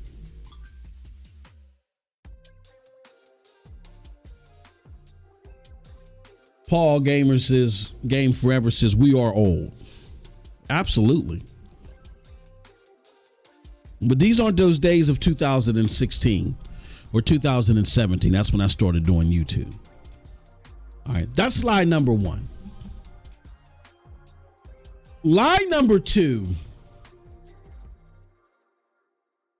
which is really disingenuous. But I got it. This is where the ponies are kind of helping out too. And I don't want to make this a cloud gaming show. And I'm not. If you want cloud gaming information, go to Cloud Dosage. I get it. Y'all want to hear about AAA genre defining gaming and cloud gaming isn't riddled. I mean, GeForce Now is bringing them. You know, you can argue that Xbox is trying to bring them to the cloud. They just may not perform the best, but that's another story. All right, so let's do this. So there was a story that came out where I forget the guy's name. Ken something. Oh, I forgot his name. The head of Sony talked about cloud gaming, and he was talking about the latency challenges that are there with cloud gaming and how, cloud gaming doesn't stack up to their offering, because it's costly. And, the PlayStation has decided that right now their best offering is native gameplay, which elements of that I can't disagree with at all. I can't disagree with none of the article. Here's what I have a problem with. The problem is that I think what he was saying was being misconstrued. Now what's bothering me, I got to find out this guy's name. So let me go, because I think I had it on like a thumbnail. Where's Kenichiro Yoshida? Kenichiro Yoshida, that's his name. Kenichiro Yoshida. He spoke in this article, in this newspaper, and said that Xbox, that cloud gaming rather, wasn't up to par. And again, he was talking about his own, I believe they were talking about their own experience, because Kenichiro is not stupid, and he's not aloof. I'm going to prove to you how he was talking about his own experience, and he wasn't talking about cloud gaming globally. And this deals with the lies that the Xbox zealotry tells. And then this also deals with the ignorance and the dismissiveness, more than anything, the dismissiveness that the PlayStation community shows from time to time. Neither one of them is good, because even though one is purposeful and one is negligent, they both lead to listeners being misinformed. I have a problem with that. So you don't have to like cloud gaming. Again, of course not. I can understand why you wouldn't like cloud gaming. But be informed about what you're talking about, because people are listening to you when you're up there with the mic. And, this one thing when you give your opinion, I think Stadia is going to be around, and Stadia is going to, that's an opinion. I think, this one's going to do that. It's one thing when you're giving your opinion. It's another thing when you talk in absolutist forms about something that isn't true. All right, let's get into it. So I said, laugh out loud. So zealots claim that per an article, PlayStation gave Microsoft an insist over cloud gaming. Nope. First point. Simply, Sony implies their challenges with cloud gaming and why it's not comparable to their native services at the moment. GFN proves otherwise. What am I talking about? Article from Digital Foundry that says our skeptics for years, but cloud gaming can work. And they're even showing you where at 4K 60, and this is ultimate settings, by the way, GeForce Now can outperform PlayStation 5 in latency. So that part of the article where Yoshida's talking about the latency challenge hasn't been met, he's talking about his own platform. PlayStation Now's cloud version is still operating in 30 frames per second. Everybody else has moved on to 60 frames per second. So he's talking about their cloud offering. It's expensive for them. It's challenging for them. There's a latency problem for them. Not for Digital Foundry. And again, look at where this finger is pointing. There's another factor to play too. Infrastructure upgrades. As you can see above, the truth is NVIDIA had cracked the latency challenge by the time it launched the GeForce Now RTX 3080 tier. As you can see here, this is the 4080 tier. So this is Gen 2 of the GeForce Now, what they call the Ultimate package. Improvements since have come from higher frequency streaming. Now under the 4080 tier, they could do 4K 120. So again, PlayStation is clearly talking about their struggles. I'll show you more. Well, how do they know that GeForce Now can do? Oh, PlayStation knows, and I'm going to show you why they know and why my PlayStation friends, but again, before talking about this, hit me up. Don't misinform gamers simply to try to battle Xbox, because when Xbox gamers get a hold of this information, they're going to propagandize it, lie about it, twist it up, and bring it back to you and make y'all look silly. So that's why it's important for y'all to know this. Know what you're talking about. All right. So again, that's what's going on the whole myth about they were talking about cloud gaming in general. No, they were talking about their challenges. Also, I said they in the article writer disagree with Microsoft's theory that cloud gaming is not a market. That's the main whoop-to-do that this is all about. Why do I say that? Because look, the article writer says that cloud gaming is a market. Sony was one of the first big companies to enter the market, having acquired cloud gaming company Gaikai for $380 million. Right? So the article writer knows it's a market. And guess who else knows it's a market? PlayStation knows it's a market. Sony does. Why? Because they got job descriptions out there implicating so. This is a job description for Director of Product Management of Cloud Gaming. And here it goes right here. The role. Are you a groundbreaking innovator in the cloud streaming product space? Then you likely agree with who? PlayStation or Sony, that cloud gaming is on its way to becoming a major part of the gaming industry, !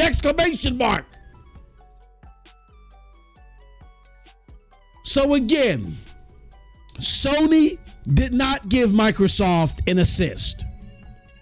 They were talking about their own individual cloud gaming experience.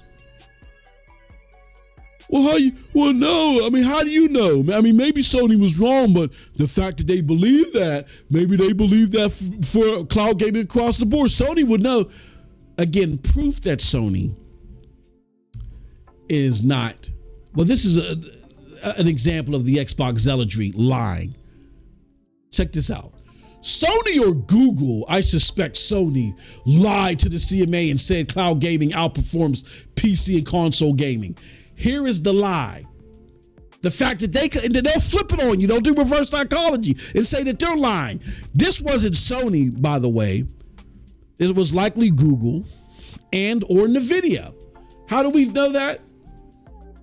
As a competitor submitted that cloud gaming outperforms most PCs and consoles and is technologically viable for all game genres. The same competitor submitted that technological barriers to streaming, including latency, were quickly dropping and were likely to continue to drop. It described how it had reduced latency on its service.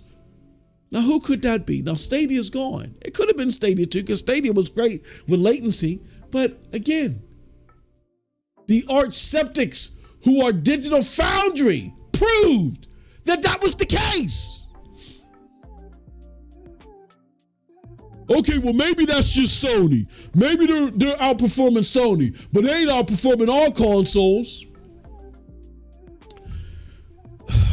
Hold my beer. Digital Foundry, this is a tweet that I did in response to another zealot lying. Another zealot put out a video, and the tweet reads, "Hey, yo, whose man's is this? No serious review of both products ever came to this conclusion regarding latency and most definitely graphics." I'm going to put this link in this chat. Link to Xbox Zealot Lie. I want you guys to see the live for yourself. I'm not going to air it here. I want you to watch the live for yourself. But this Xbox zealot said that xCloud is better graphically and has less latency than NVIDIA GeForce Now. And to prove the zealot wrong, we go again to another Digital Foundry article where they again compare GeForce Now 4080, which is Gen 2 Ultimate tier, to native Xbox. And here it outperforms native Xbox 82 to 85 as far as latency is concerned. And Destiny 2.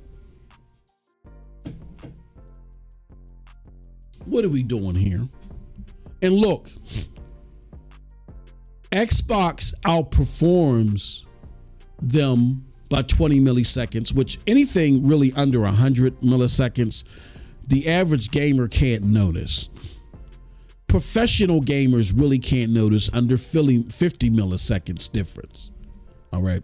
So right here, there's a 20 millisecond difference on native Xbox for Destiny 2 than GeForce Now at 120 hertz. But there's something I want you to keep in mind. When you play at 120 hertz on Xbox, it's being bumped down to 1080. NVIDIA GeForce Now can do 120 hertz still at 4K ultra settings. The lies that are being told, but it doesn't stop there. This is from Digital Foundry, another article where they're making a comparison to xCloud now. They say xCloud itself is okay, but clearly a couple of generations behind NVIDIA's technology. Right now, though, xCloud is far from the killer app it needs to be. Image quality is still problematic. There's not enough resolution or bandwidth to replace a local experience. Latency is far more noticeable through 60 frames per second games. Claw back enough response to play out quite reasonably. Upgrades to this, particularly in terms of lag reduction, are likely only viable if Microsoft decides to pursue the kind of strategies NVIDIA has. And that's not easy, as so much is inherently based on what you might call the PC approach to gaming. That brings us back to the PlayStation article.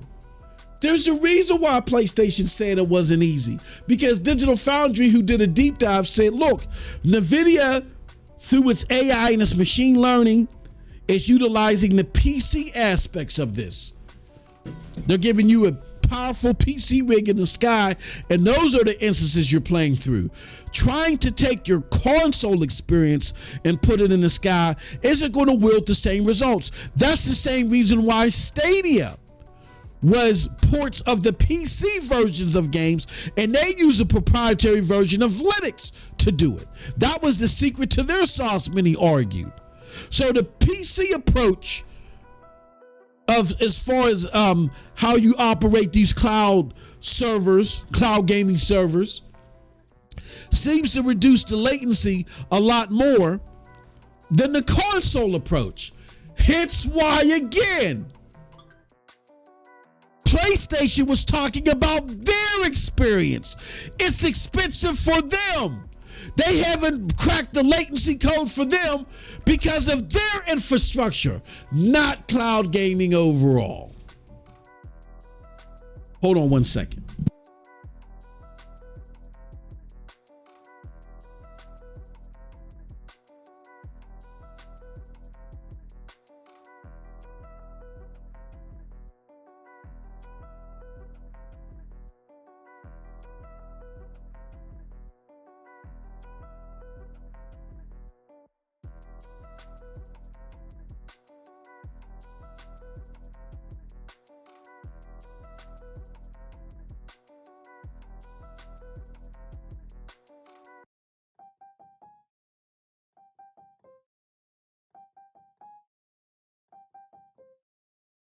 Now, a lot of you might hear this and you might say, okay, MM2K, all right, you proved your point. Okay. NVIDIA GeForce Now, in certain regards, particularly when it comes to performance, is fantastic. And like other cloud services, has the potential of killing the whole latency narrative when it comes to cloud gaming, or even outperforming it, like we see in some instances with NVIDIA GeForce Now Ultimate outperforming native play. But how did PlayStation know that?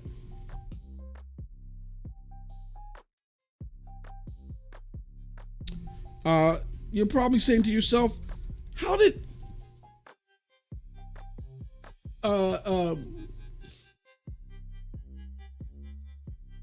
PlayStation know that? How were they supposed to know this, MM2K? You're not being fair. How could Yoshida know this?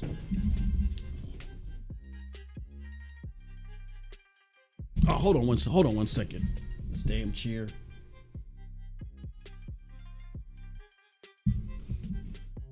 MM2K, you're not being reasonable. We can't blame PlayStation for knowing this. Yes, we can. We're not blaming them at all. I'm blaming you for not understanding the interview. Look at that. GFN Thursday. This is April 21st, 2022. It's fit for the gods. April. God of War arrives on GeForce Now.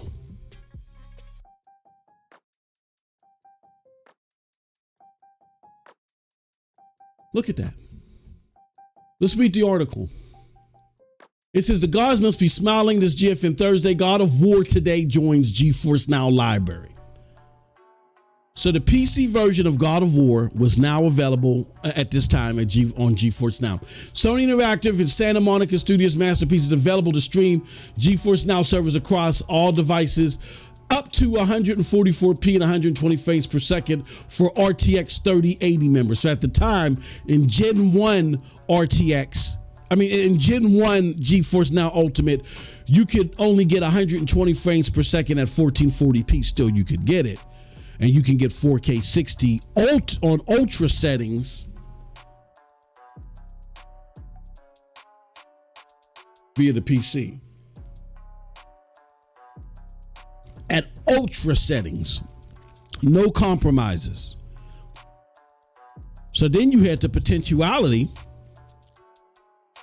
that God of War was performing better in the cloud, not just on another platform, but in the cloud than it was on the PlayStation 5. You had that because this was big news for GFN subscribers. But guess what happened? GeForce Now will no longer support God of War starting next month. 2 months later, Sony yanked God of War off of GeForce Now because of that revelation. So at the time they did this, maybe they just didn't understand what that meant. Maybe they were starting to get too much blowback because of what it meant, that God of War was playing better elsewhere than on their PlayStation. And they realized, we got to pull this off. So again, I have no problem with what Yoshida said. Don't get me wrong. I have no problem with what he said. What he said was 1,000% right. You just misunderstood it. He wasn't talking about cloud gaming in general. Yoshida knew what that cloud gaming in general could do when they have certain architectures. Why? Because he put his game on there, realized it was outperforming his console, and yanked that motherfucker off. So Yoshida knows what it can do. You don't know because you don't follow information. You're too stupid to do your research. But I digress.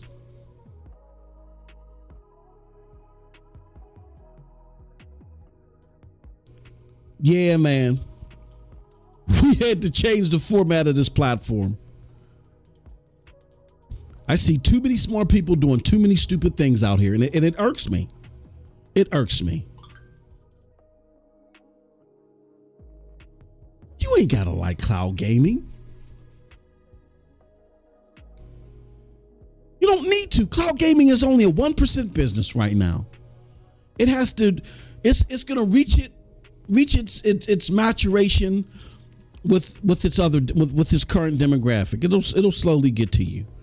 And in time, by the time you're using it, you'd be looking back at this time and laughing when you were fighting against it, just like you're laughing against when you were fighting against digital copies.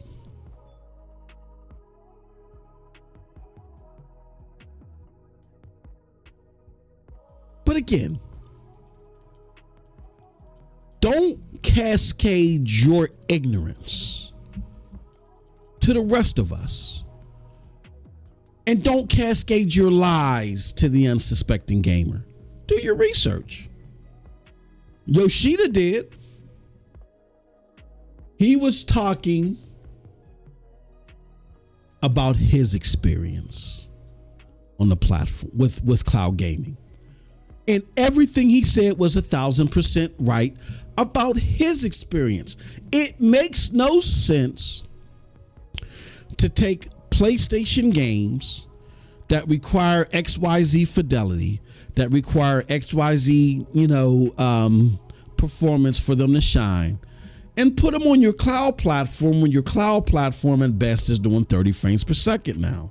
And you got to make upgrades like Digital Foundry said. Digital Foundry said that the secret to NVIDIA sauce is they said, look, they're doing continuous upgrades. Upgrades to this, particularly in terms of lag reduction, are likely only viable if Microsoft decides to pursue the kinds of strategies NVIDIA has, and that's not easy. Let's go back to the article, right? Where they made the comparison to PlayStation. Let's see what they said there. They said there's another factor to play too: infrastructure upgrades. As you can see above, the truth is NVIDIA had cracked the latency challenge by the time it launched the GeForce Now RTX 3080 tier. Improvements since have come from higher frequency streaming. So they're saying these constant upgrades that are happening with NVIDIA, they're not going to be cheap for us. It's not going to be so easy for us. NVIDIA is a big-time manufacturer in AI and machine learning. They've partnered with Microsoft to offer their AI and machine learning. This is just them taking a chunk of that and throwing it towards gaming. And building the AI and machine learning through gaming. It serves a bigger purpose for them to do this now with NVIDIA GeForce Now Ultimate, for even though it's only a 1% market.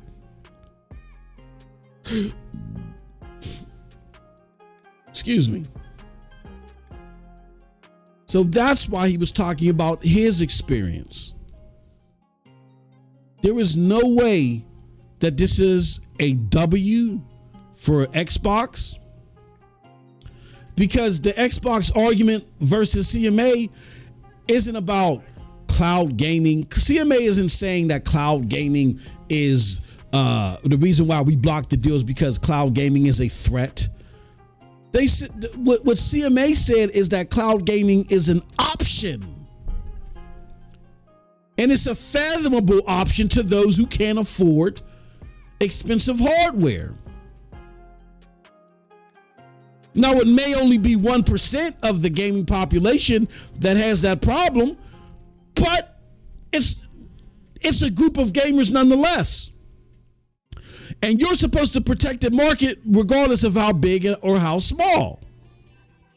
And if you have a market that's small now, not only is it you're supposed to protect the market regardless of the size that it's in, or the size that it has, but it's not going to remain small if it continues on its trajectory.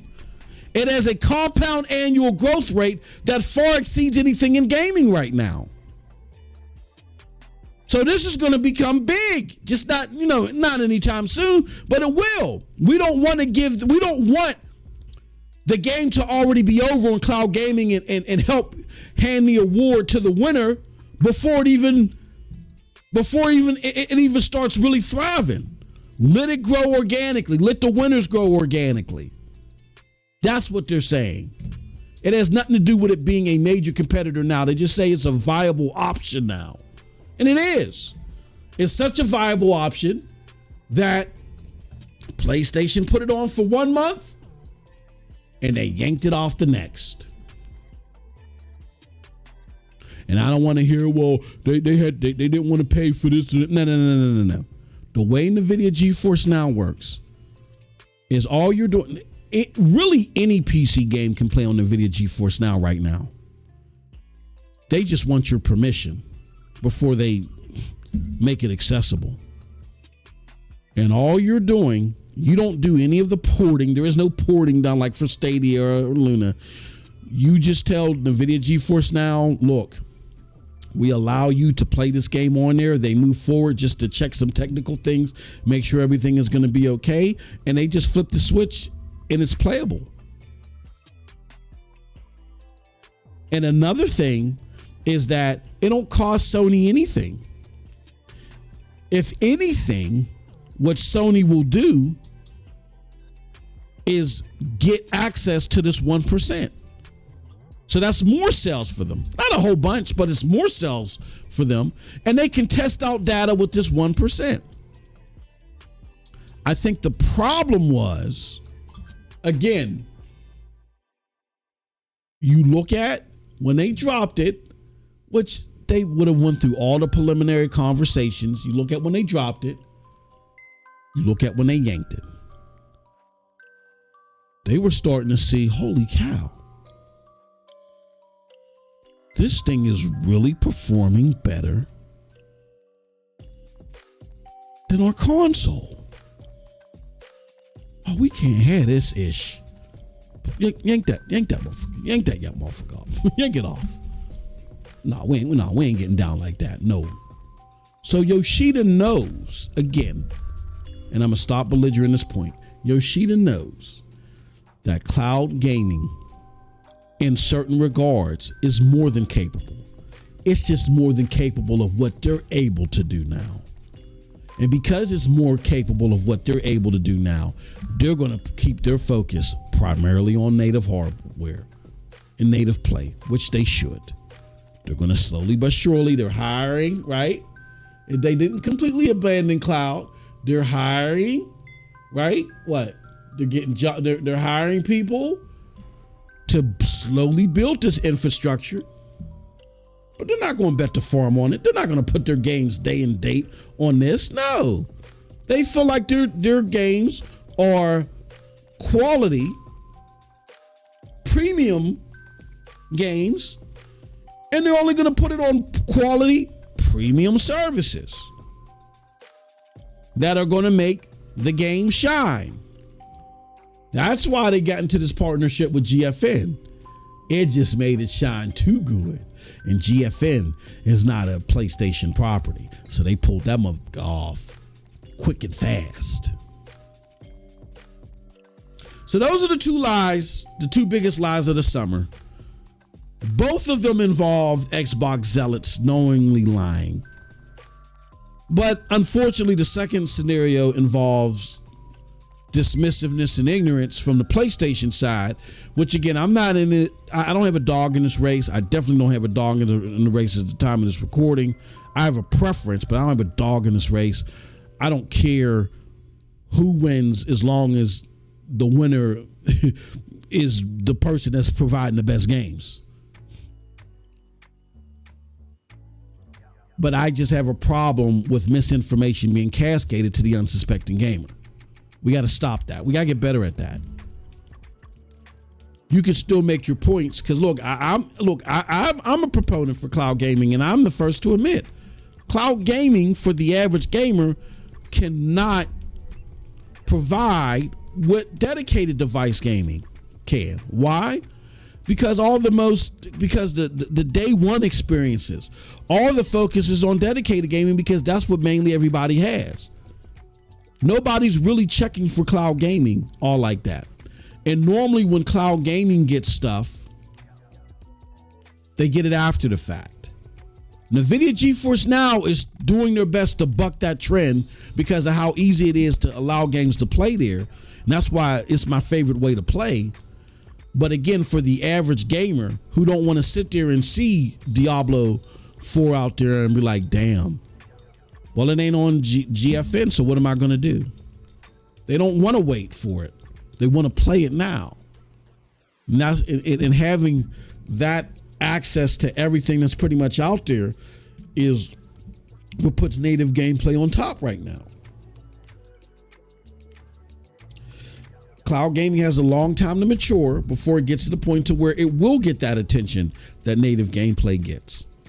So my argument is not that the overall experience surpasses native gameplay, but don't spread this myth that the capabilities aren't there. They definitely are there. And PlayStation isn't spreading that myth either. So don't propagandize what Yoshida was saying to meet some narrative that is causing misinformation to fellow gamers.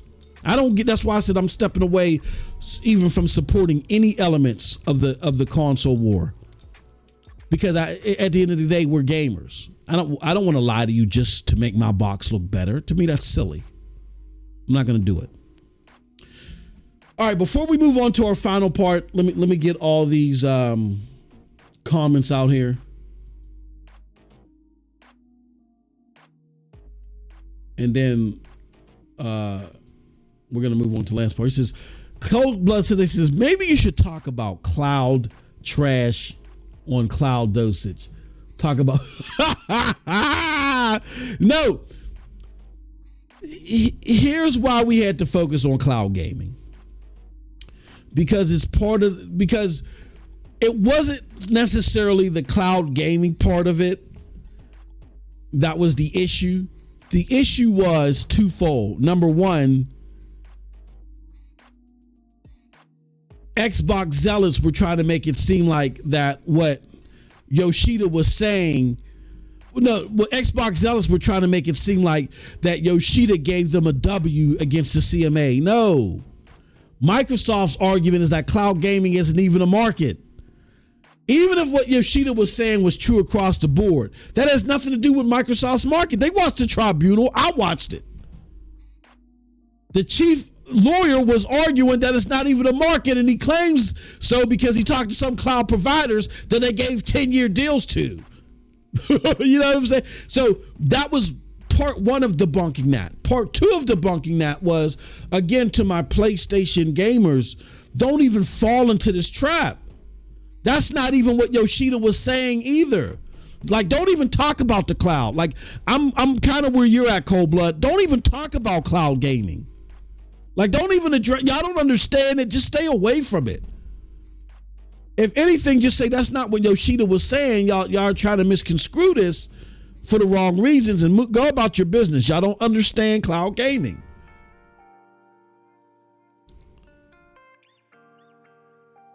He said cloud gamers should only get NDTE wiki.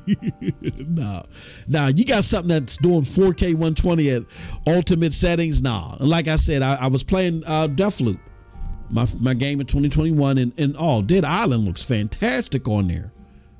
So no, NVIDIA GeForce Now is fantastic. It's just that, look, native gameplay may not be as, perform as great, but they getting all the games. Like, everybody's rocking out to Diablo 4 right now.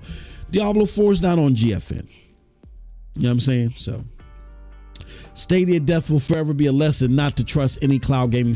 No, Stadia's death, I hate to say this because there are some great people at Google, particularly the legacy Stadia team. I hate to say this, but this is true.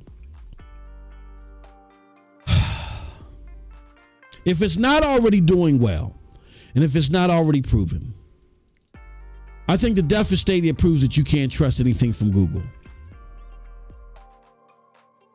And my partner Jack the Slip is not going like that. Don't tell him I said that. If it's not a Pixel phone, if it's not Bard, which they know they got to be in because of the whole AI thing, if it's not Chrome, if it's not the Pixel tablets, or if it's not something that's already staunchly successful for Google, and Google comes to market with something new, you can't trust Google. Google, in the death of Stadia, proved that the Stadia graveyard is a reality. It doesn't speak to all cloud gaming. It just speaks to Google. And then I'm not that big on Google. Yeah, please don't tell Jack I said this. I'm not that big on Google until I started doing my history. And that's one of my regrets, is that I didn't do my history on Google in advance. I didn't realize how problematic they were with new things. I mean, I understood, like, people, what had happened was, as I was being educated on Google, from people who were optimistic about Stadia. So the information I was getting was like, look, Google doesn't cancel paid for services, which is true. Google doesn't do this, or Google does that, or Google said that. So I'm getting all this information from people that are more familiar about Google than I am, and I'm using that to supplement my knowledge. To where if I would have done my normal kicking of the tires and doing my skeptic research, I would have found that when it came to Google Plus, the same promises that they made about Stadia never going away, they made that about Google Plus. I would have looked at the fact of the YouTube, the YouTube live TV shows like Cobra Kai and stuff like that, how they wouldn't commit to that. They had great products there, gave it to Netflix, and it's soaring on Netflix. I would have looked at a variety of things that would have shown that instead of me having a belief system and echoing my belief system that Google would stick with this, I should have just left it at, I hope Google sticks with this, because this is a fantastic service. I hope they do. They have no incentive to do it. You know, I was out there like EU. That's what I was out there like EU when EU said Microsoft has no incentive to keep Bethesda games exclusive, not understanding Microsoft's culture. That's what I'm looking for. I didn't understand the Google culture thoroughly as I should have. If I understood the culture, then I wouldn't have said things like, well, they have no incentive. I would have just simply said, I believe in this product because of how it performs. I hope Google sticks this through. I hope they you know what I mean? I did supplement it here and there, though, cold blood, with, I'm not in the boardroom. I can't tell you what they're going to do. But for transparency, all my bets were laid upon that in the most likely scenario, they would stick this thing through until they merged it with YouTube. Now, once they merged it with YouTube, if it didn't get any traction, then they would let it go. I said, in worst case scenario, if by the end of 2023, if things weren't progressing the way that they wanted it to, then in 2024 would be in danger. I was a year off in my worst case scenario. But still, I'm not going to sit there and make no excuses. No, I wholeheartedly believed that was where I placed all my bets, is that they would stick this through until it got fully merged with YouTube. So Google and their peculiar habits don't speak to cloud gaming. They speak to Google. You know what I'm saying? I missed a couple of comments.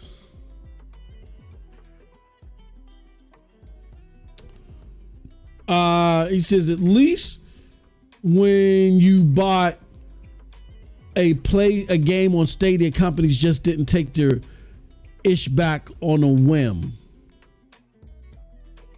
I'm not sure what you mean about that.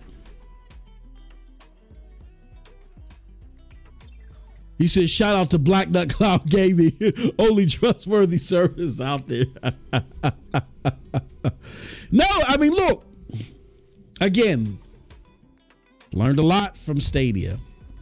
I'm not in the boardroom, and I'm not the biggest believer.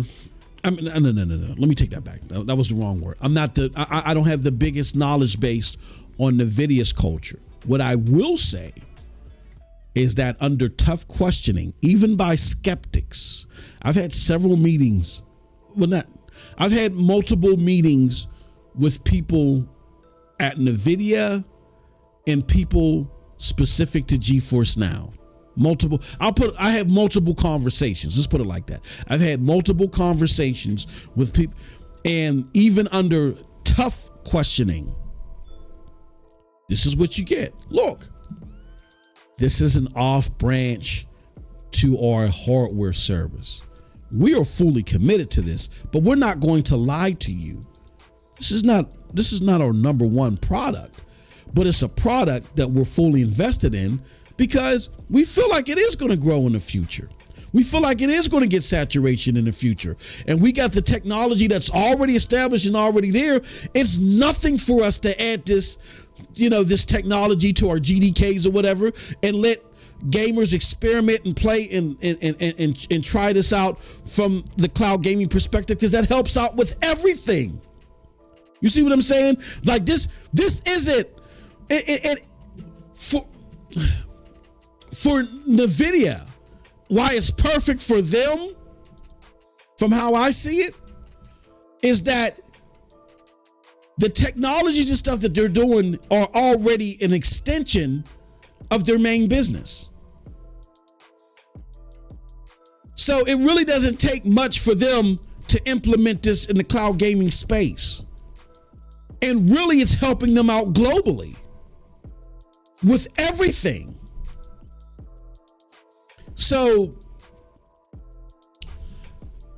I have confidence in NVIDIA GeForce Now. Am I going to sit here and say, oh no, they're not going anywhere?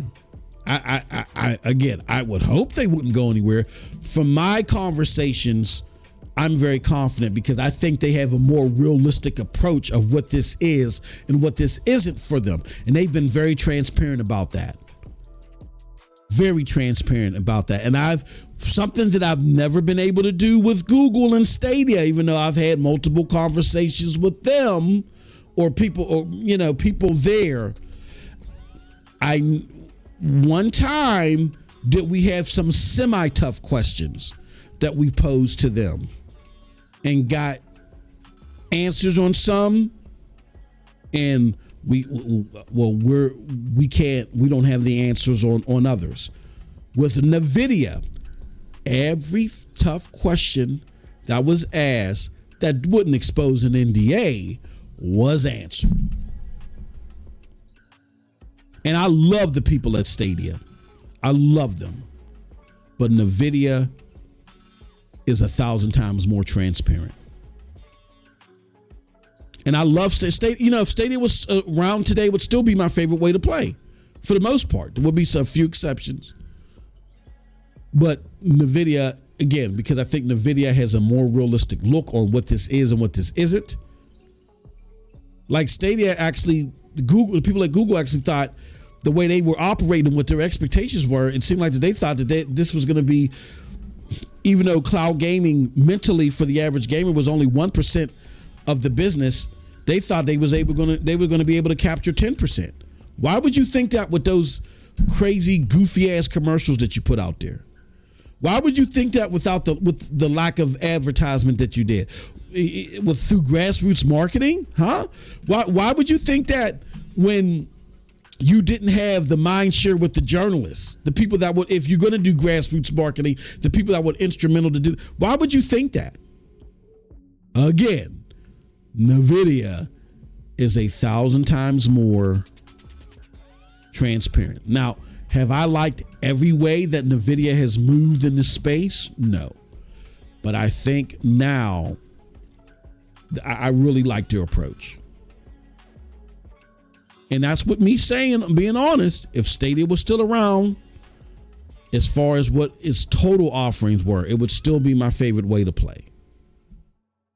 But I think NVIDIA just has a better finger on the pulse, and that's why you get what you're getting from them. And it's not their fault. You need more platforms to trust cloud gaming, more developers to trust it. Once they do that, once we start getting Diablo 4 day one, we start getting all the games day one on the cloud. Oh, y'all will see. Look, again, Sheeta knew what was going on. It launched April, got yanked in July. Got yanked in June, excuse me. Got yanked in June. Oh, damn. This thing is performing better. in our console. Oh no, y'all got to pull that off. Y'all got to pull that off.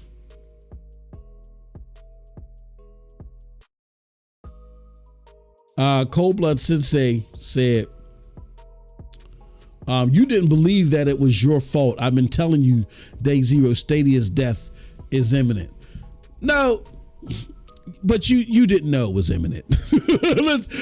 Let's be honest. You had no idea. You thought that all these cloud services would be gone by now.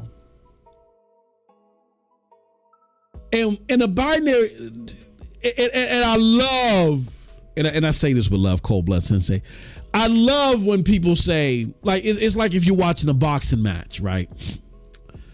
And I pick, let's just say one fighter's name is Todd, the other one is Joe. And you're like, Joe's going to win. Joe's going to whoop Todd's ass and this and that. Joe's going to knock him out in the first round. He's going to spit out all of his teeth and go into a coma. And I'm like, nah, I think Todd is going to win. And let's just say that Joe wins. But Joe wins by split decision in the 12th round. And Joe was knocked on the ground 4 times. You didn't know. It's a binary choice. Is it going to stay or is it going to stay? You only got 2 options.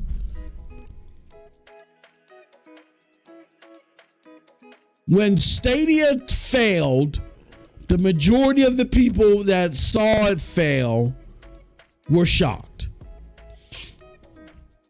I didn't know. I didn't expect it was going. It seemed like it was starting to do well. Nobody knew what was going on.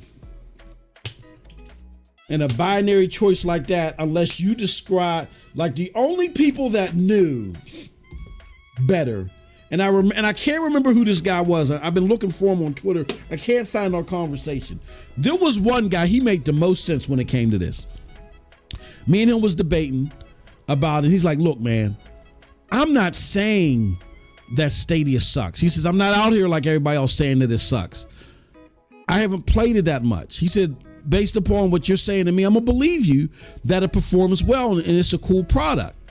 He said, all I'm telling you is that because it's made by Google, and Google is spastic here. I've been following them for many years. They are spastic in this space. And if this thing doesn't dominate, he said, despite all the statistics you're giving me on cloud game, he said, all that makes sense. He said, it's not that what you're saying doesn't make sense. Google just doesn't make sense. He said, because they don't make any sense in the level of dedication to stuff, this thing is going to get yanked.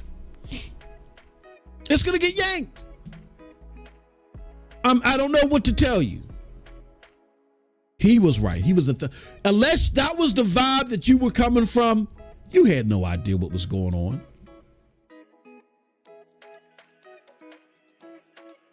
So, yeah, it's like the person, I knew that team was going to win. I knew they was going to win. But you told me they was going to whoop their ass. It didn't go down the way that you said it was going to go down. You had no idea.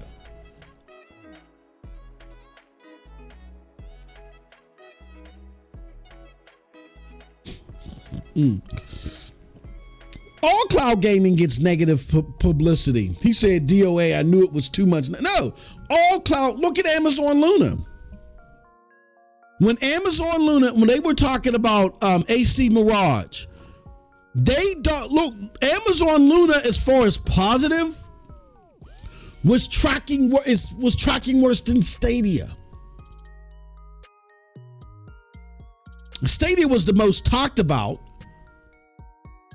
But Amazon Luna was tracking worse than Stadia as far as negative press.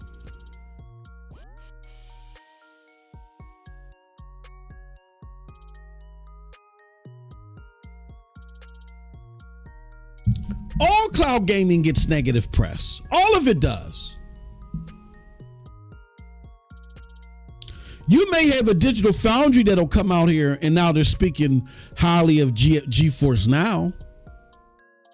But when you talk to the average gamer, they're saying ridiculous stuff like this.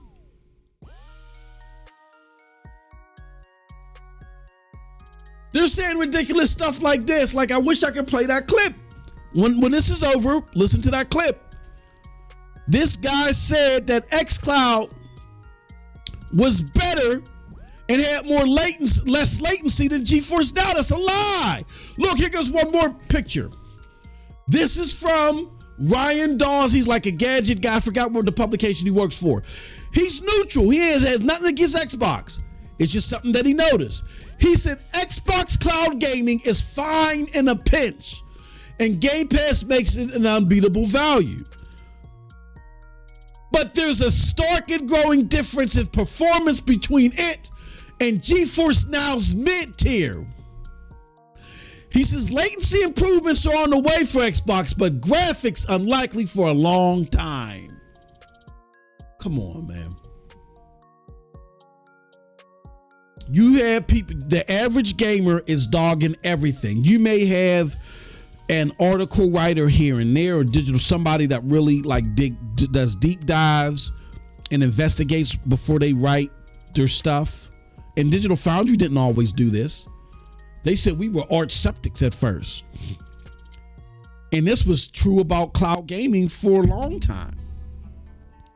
They just did their homework recently. But cloud gaming across the board, there's always lies and mistruths and negativity about it. It's unbelievable. It's just that Stadia is the most well recognized of the cloud gaming services. So all the negative stuff that was being said about cloud gaming, the first label that came to mind was Stadia. So if you gave, I'll put it like this. And the proof is in the pudding. You know what? I just realized the proof is in the pudding. What time is it? Okay. Cold blood. You realize that Amazon Luna is a mimic of Google Stadia. Like, they basically copied Stadia's technology. Like, somebody must have leaked Stadia's technology to Amazon. Amazon is a carbon copy of Stadia. It's actually worse than Stadia. You want to know why it's worse?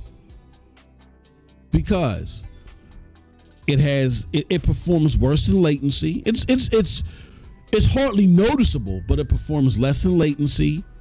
They have less games. They had less games, and they just chopped a whole bunch of games. They had less games, performs less in latency, is less capable. They can't even do 4K. They're still around. And like I said, they tracked more negatively than Stadia, and they're still around. And they're in less territories. With less players. Why? You have a lesser product that's tried to copy you, a lesser product in pretty much all of the major pillars that's still around, but the better product is gone. Who does that speak to? Does that speak to, and again, the lesser product again had lesser users because it's a lesser product. It's not like the lesser product had more users. The lesser product had lesser users,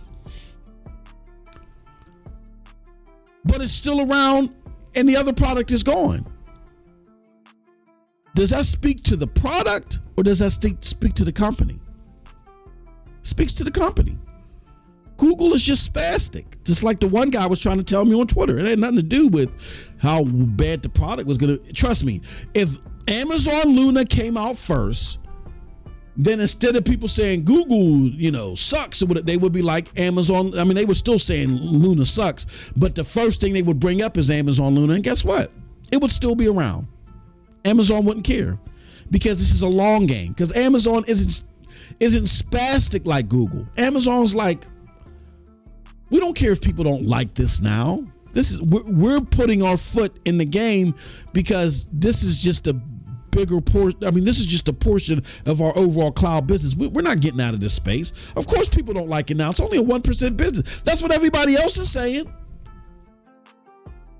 Google had the unrealistic belief that they were going to get 10% of the market. There's nothing Google could have done, even if they had the best exclusives.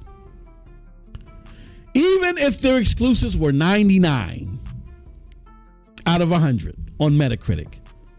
You know why?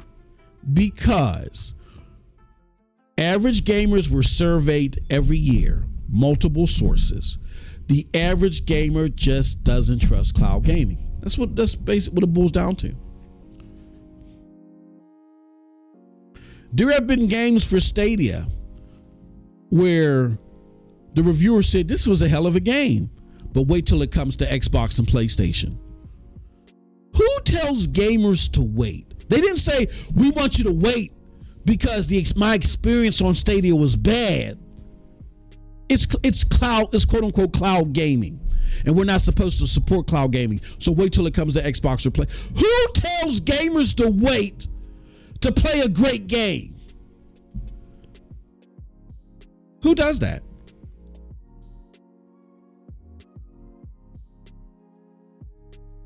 I rest my case. So nobody knew. Because you have a worse scenario with Amazon Luna. They're still around. You would have thought Luna, you would have thought Luna was gone by now. Less players, less games, less areas. Same worse negative reception.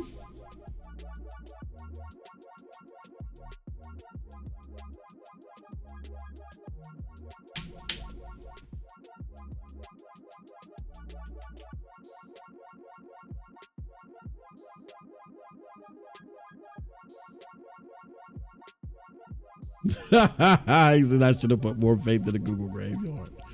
No, I should have. No, you're absolutely right. I should have. But I didn't want to make this about cloud gaming. It's just the point I was trying to make was there are liars on the Xbox community like you would never believe. And it saddens me to see that. About the UK charts and about this. And then my PlayStation gamers, like, again, you ain't got to believe in cloud gaming. Look, I understand it, but keep people informed about it. Don't misinform gamers. Never misinform gamers. It's never a good thing. I don't care if it's about a mobile game. Don't misinform gamers. All right, here we go. Last part. I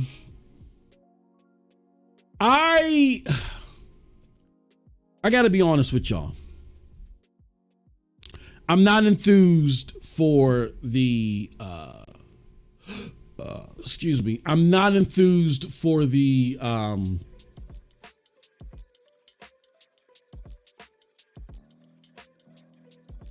for these showcases. I made my argument before that the showcases are no good because they don't hold game. Like if a game company comes to a showcase and they show a butt trailer, it's like it just gets overlooked because the expectation at these summer showcases isn't about you. It operates like a 2 hours of commercials, where E3 was more like a standoff. When you habitually. When we see a stupid commercial, we just look past it. We're like, oh, that commercial's stupid. Let me find something interesting.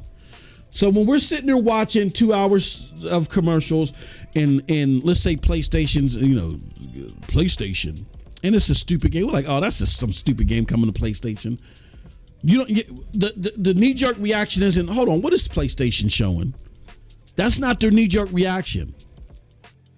So that's why I don't care about these showcases. I mean, I love seeing games, but these games do not replace my enthusiasm for the battle, the face-off. E3 was a face-off. I'm showing you what I got in my hand, what you got in your hand. There can only be one winner. That's what we need. That's what hold games companies accountable. So I'm not excited about these showcases. I don't expect to see anything much that's going to excite me. I'm going to be honest with you. There's only two things that I want to see. I'm interested to see how Starfield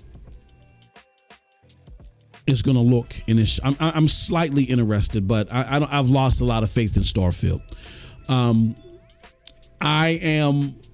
The things that have me excited the most. I'm not going to make it seem like I'm jumping out of my shoes and socks. Well, I am for one game. I'm excited to see if Mass Effect is going to be at the showcase. I want to see if Mass Effect, that's one of my favorite games of all times. And here's something else I'm excited to see. That's supposed to be coming this year. This was one of my favorite games of 2019 or 2018 when it released. I think it was 2019. This was like my game. This is like one of my favorite games. No, if this was 20, this is Remnant. This is Remnant 2. And I love Remnant 1. Let me see. When did Remnant release? From the ashes come out? Okay, 2019. So this is my game of 2019 is Remnant. I was like, I couldn't remember because if it came out in 2018, I was gonna give my game of 2018 was Assassin's Creed Odyssey. I think I did an award show in 2019, and Borderlands 3 had won, but that's because I was basing it off of no. I think I did make Borderlands 3 my number one game of 2019 because I forgot about Remnant. I forgot to include Remnant, and I was like, I'm not doing this over. But no, Remnant is my favorite game of 2019. Actually, that's number one. Borderlands 3 is number two. Think of Remnant as a Souls version of a third-person shooter. Like, this game is tough as nails, and I love this game. I love the combination of a Souls type of game with a third-person shooter. This game is fire, and I believe that Remnant 2 is going to be a lot better. I believe it is. I'm going to tell you this though, and there goes some gameplay of Remnant 2, but I don't want to show it because I don't know if there's any. Here goes some more gameplay of it. 9 minutes of gameplay from the actual dev themselves. I'm going to tell you this much though. I can't wait until this game releases. Don't know when it's going to release. I saw that they have opted into NVIDIA GeForce Now. This is going to be my game of the year if it lands the way that I expect it to. And I'm playing the 720 version right now. There is a 4K version. You guys really can't see the clarity. Maybe I can do it in 1440p. Let's do it in 1440p 60. I don't want to mess up the stream and do 4K, but I love this game. It has like an ambiance of Outriders, but it's definitely not Outriders. It's 1,000 times better than Outriders. It's challenging. There's a lot more depth to it. And I highly suggest playing the first one. The first one is still a great game. As a matter of fact, once we find out when Remnant 2 is coming out, I'm gonna finish my game play that I most recently started for Remnant 1. My son beat it before I did, and then I went and played it with him, and then we beat it together, and then I started another game because he just ran right through it. Like, my son is a beast, and we ran right through it. So I'm like, hold on, I didn't even get to experience the game. It's like, well, I felt like we speed ran it. So I'm gonna play again on PC. I already started a new game save on PC, and I'm gonna play it in honor of 2 coming out. But this game, particularly the boss battles are gruesome. I remember me, Nethos, and Noah was playing this game. So I can't wait for this one to come out this year. And like long-term games, I'm really interested in seeing when is what's going on with Mass Effect. But besides that, I'm really not excited. It's the format. I don't like the format. They got to change that. You know what I mean? If they change the format to where it's again, it's a face-off format. But like, that's what Jeff Keighley ultimately needs to do. Like, don't make these game developers or these publishers pay you $8 million to have a booth like E3. Don't do that, but they need to have their own presentations. You know what I'm saying?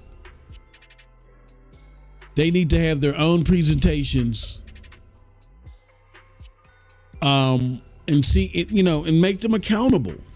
There needs to be a face-off, and then people vote.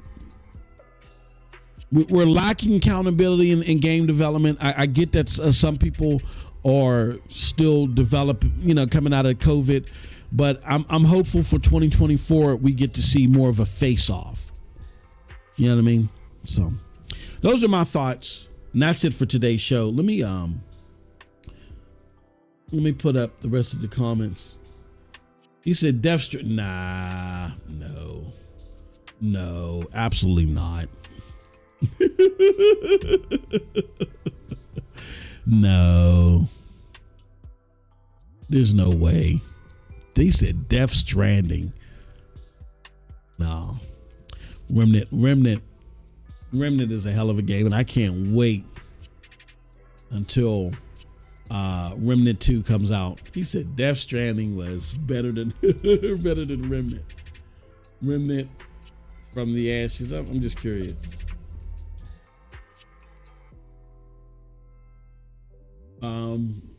Let's see here.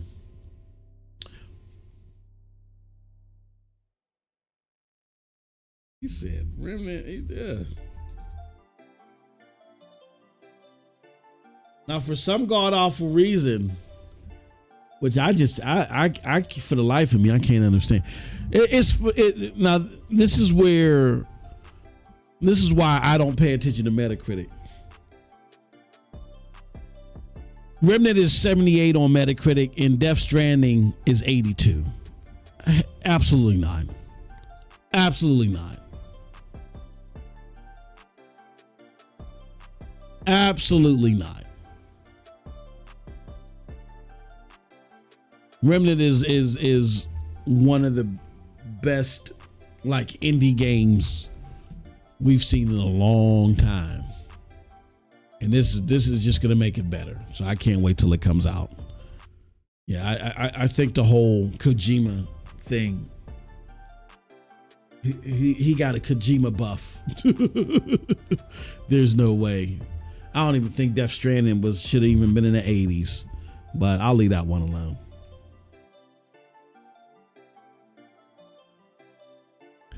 Yeah, I'm gonna leave that one alone. Like I said, we're gonna play Remnant. We're gonna stream it here. Once we find out when the launch title is. It's hard I might need some help. So if anybody got it, y'all want to play with your boy, let me know. That's why I play with my son. I just don't want to speed run it like he did. He's crazy. With that said, that's it from your boy. I appreciate y'all. He said, budget copy of Dark Souls with guns. No, bro. That Remnant is a hell of a game. I was shocked how good that game was. I didn't think it was going to be that good. I saw it. I was interested in it. I was like, this game is going to be, this would be fun to kill some time. And golly. This is what I think Outriders was trying to be. Outriders was trying to be this, and it didn't do it. That being said, I appreciate all of y'all. Thank y'all so much. We're going to see y'all next time. Until next time, have a wonderful gaming day. Peace. Oh yeah, and be on the lookout for my video about the changes that are going to come to this platform, and also check out my Deathloop video. It's available now over on MM2K Gaming on YouTube. Okay, peace.